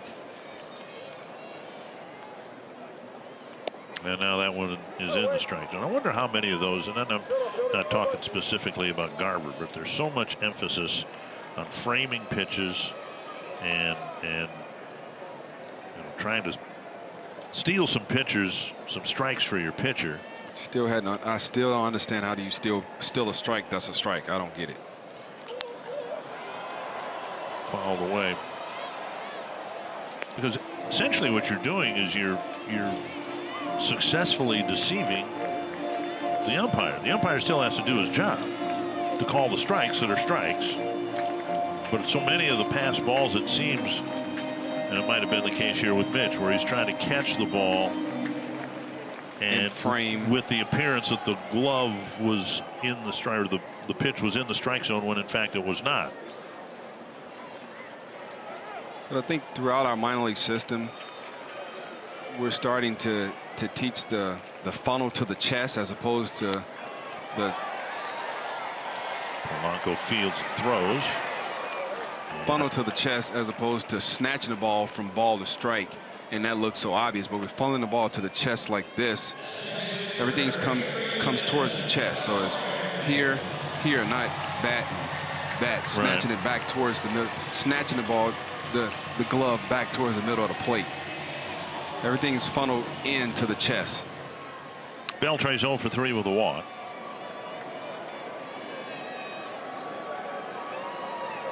Absent the pass ball, there would have been a force play at second. Don't think they would have doubled up Mazara. Ball 1 to Beltre.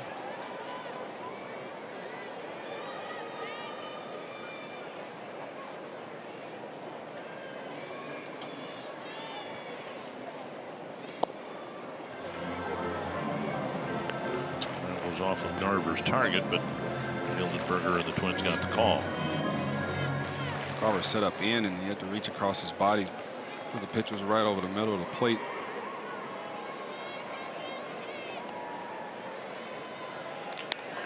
And this one on one hop to the second baseman. Beltre retired. A run comes in. It's a 3-run ball game, but there are 2 outs. Trade a run for an out. scored, I would imagine, unless it's a double here, would be an unearned run because of the pass ball. Profar has walked, doubled in, 2 runs, singled, stolen a base, and struck out.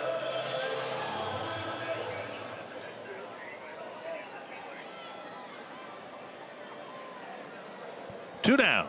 Hildenberger to Profar. To the backstop, ball 1.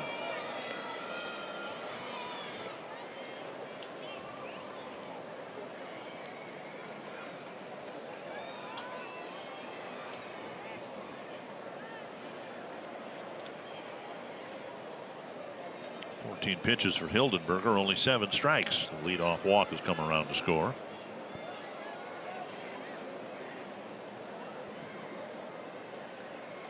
And now 2-0.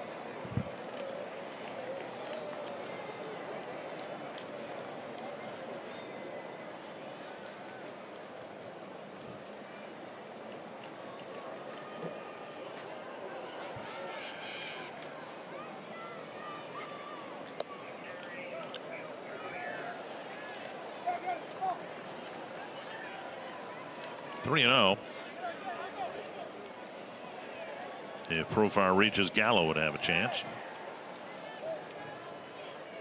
The last thing you want to be doing is walking a guy with 2 outs in the 9th inning. Yeah. Hildenberger's walked half the batters he's faced here. And that'll bring up Gallo, who's lined out twice and struck out twice.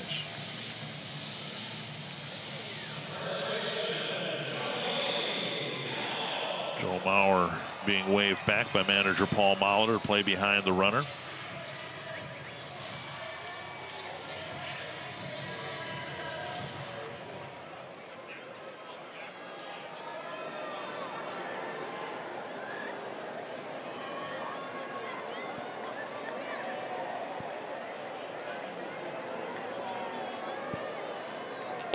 And he misses on the first pitch to Gallo.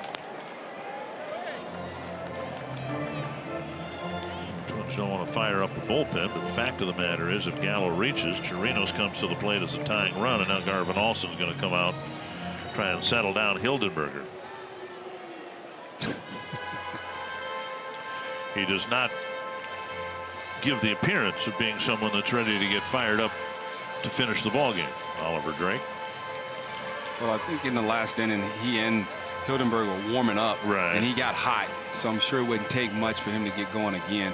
Let's just hope we won't need him, and throw 1 pitch right here and a ground ball to Adrian's at second base. Secured his victory for the Minnesota Twins.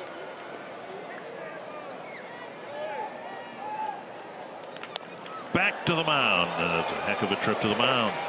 And the Twins win the opener here in Texas, 10-7. LaTroy, the bullpen was outstanding.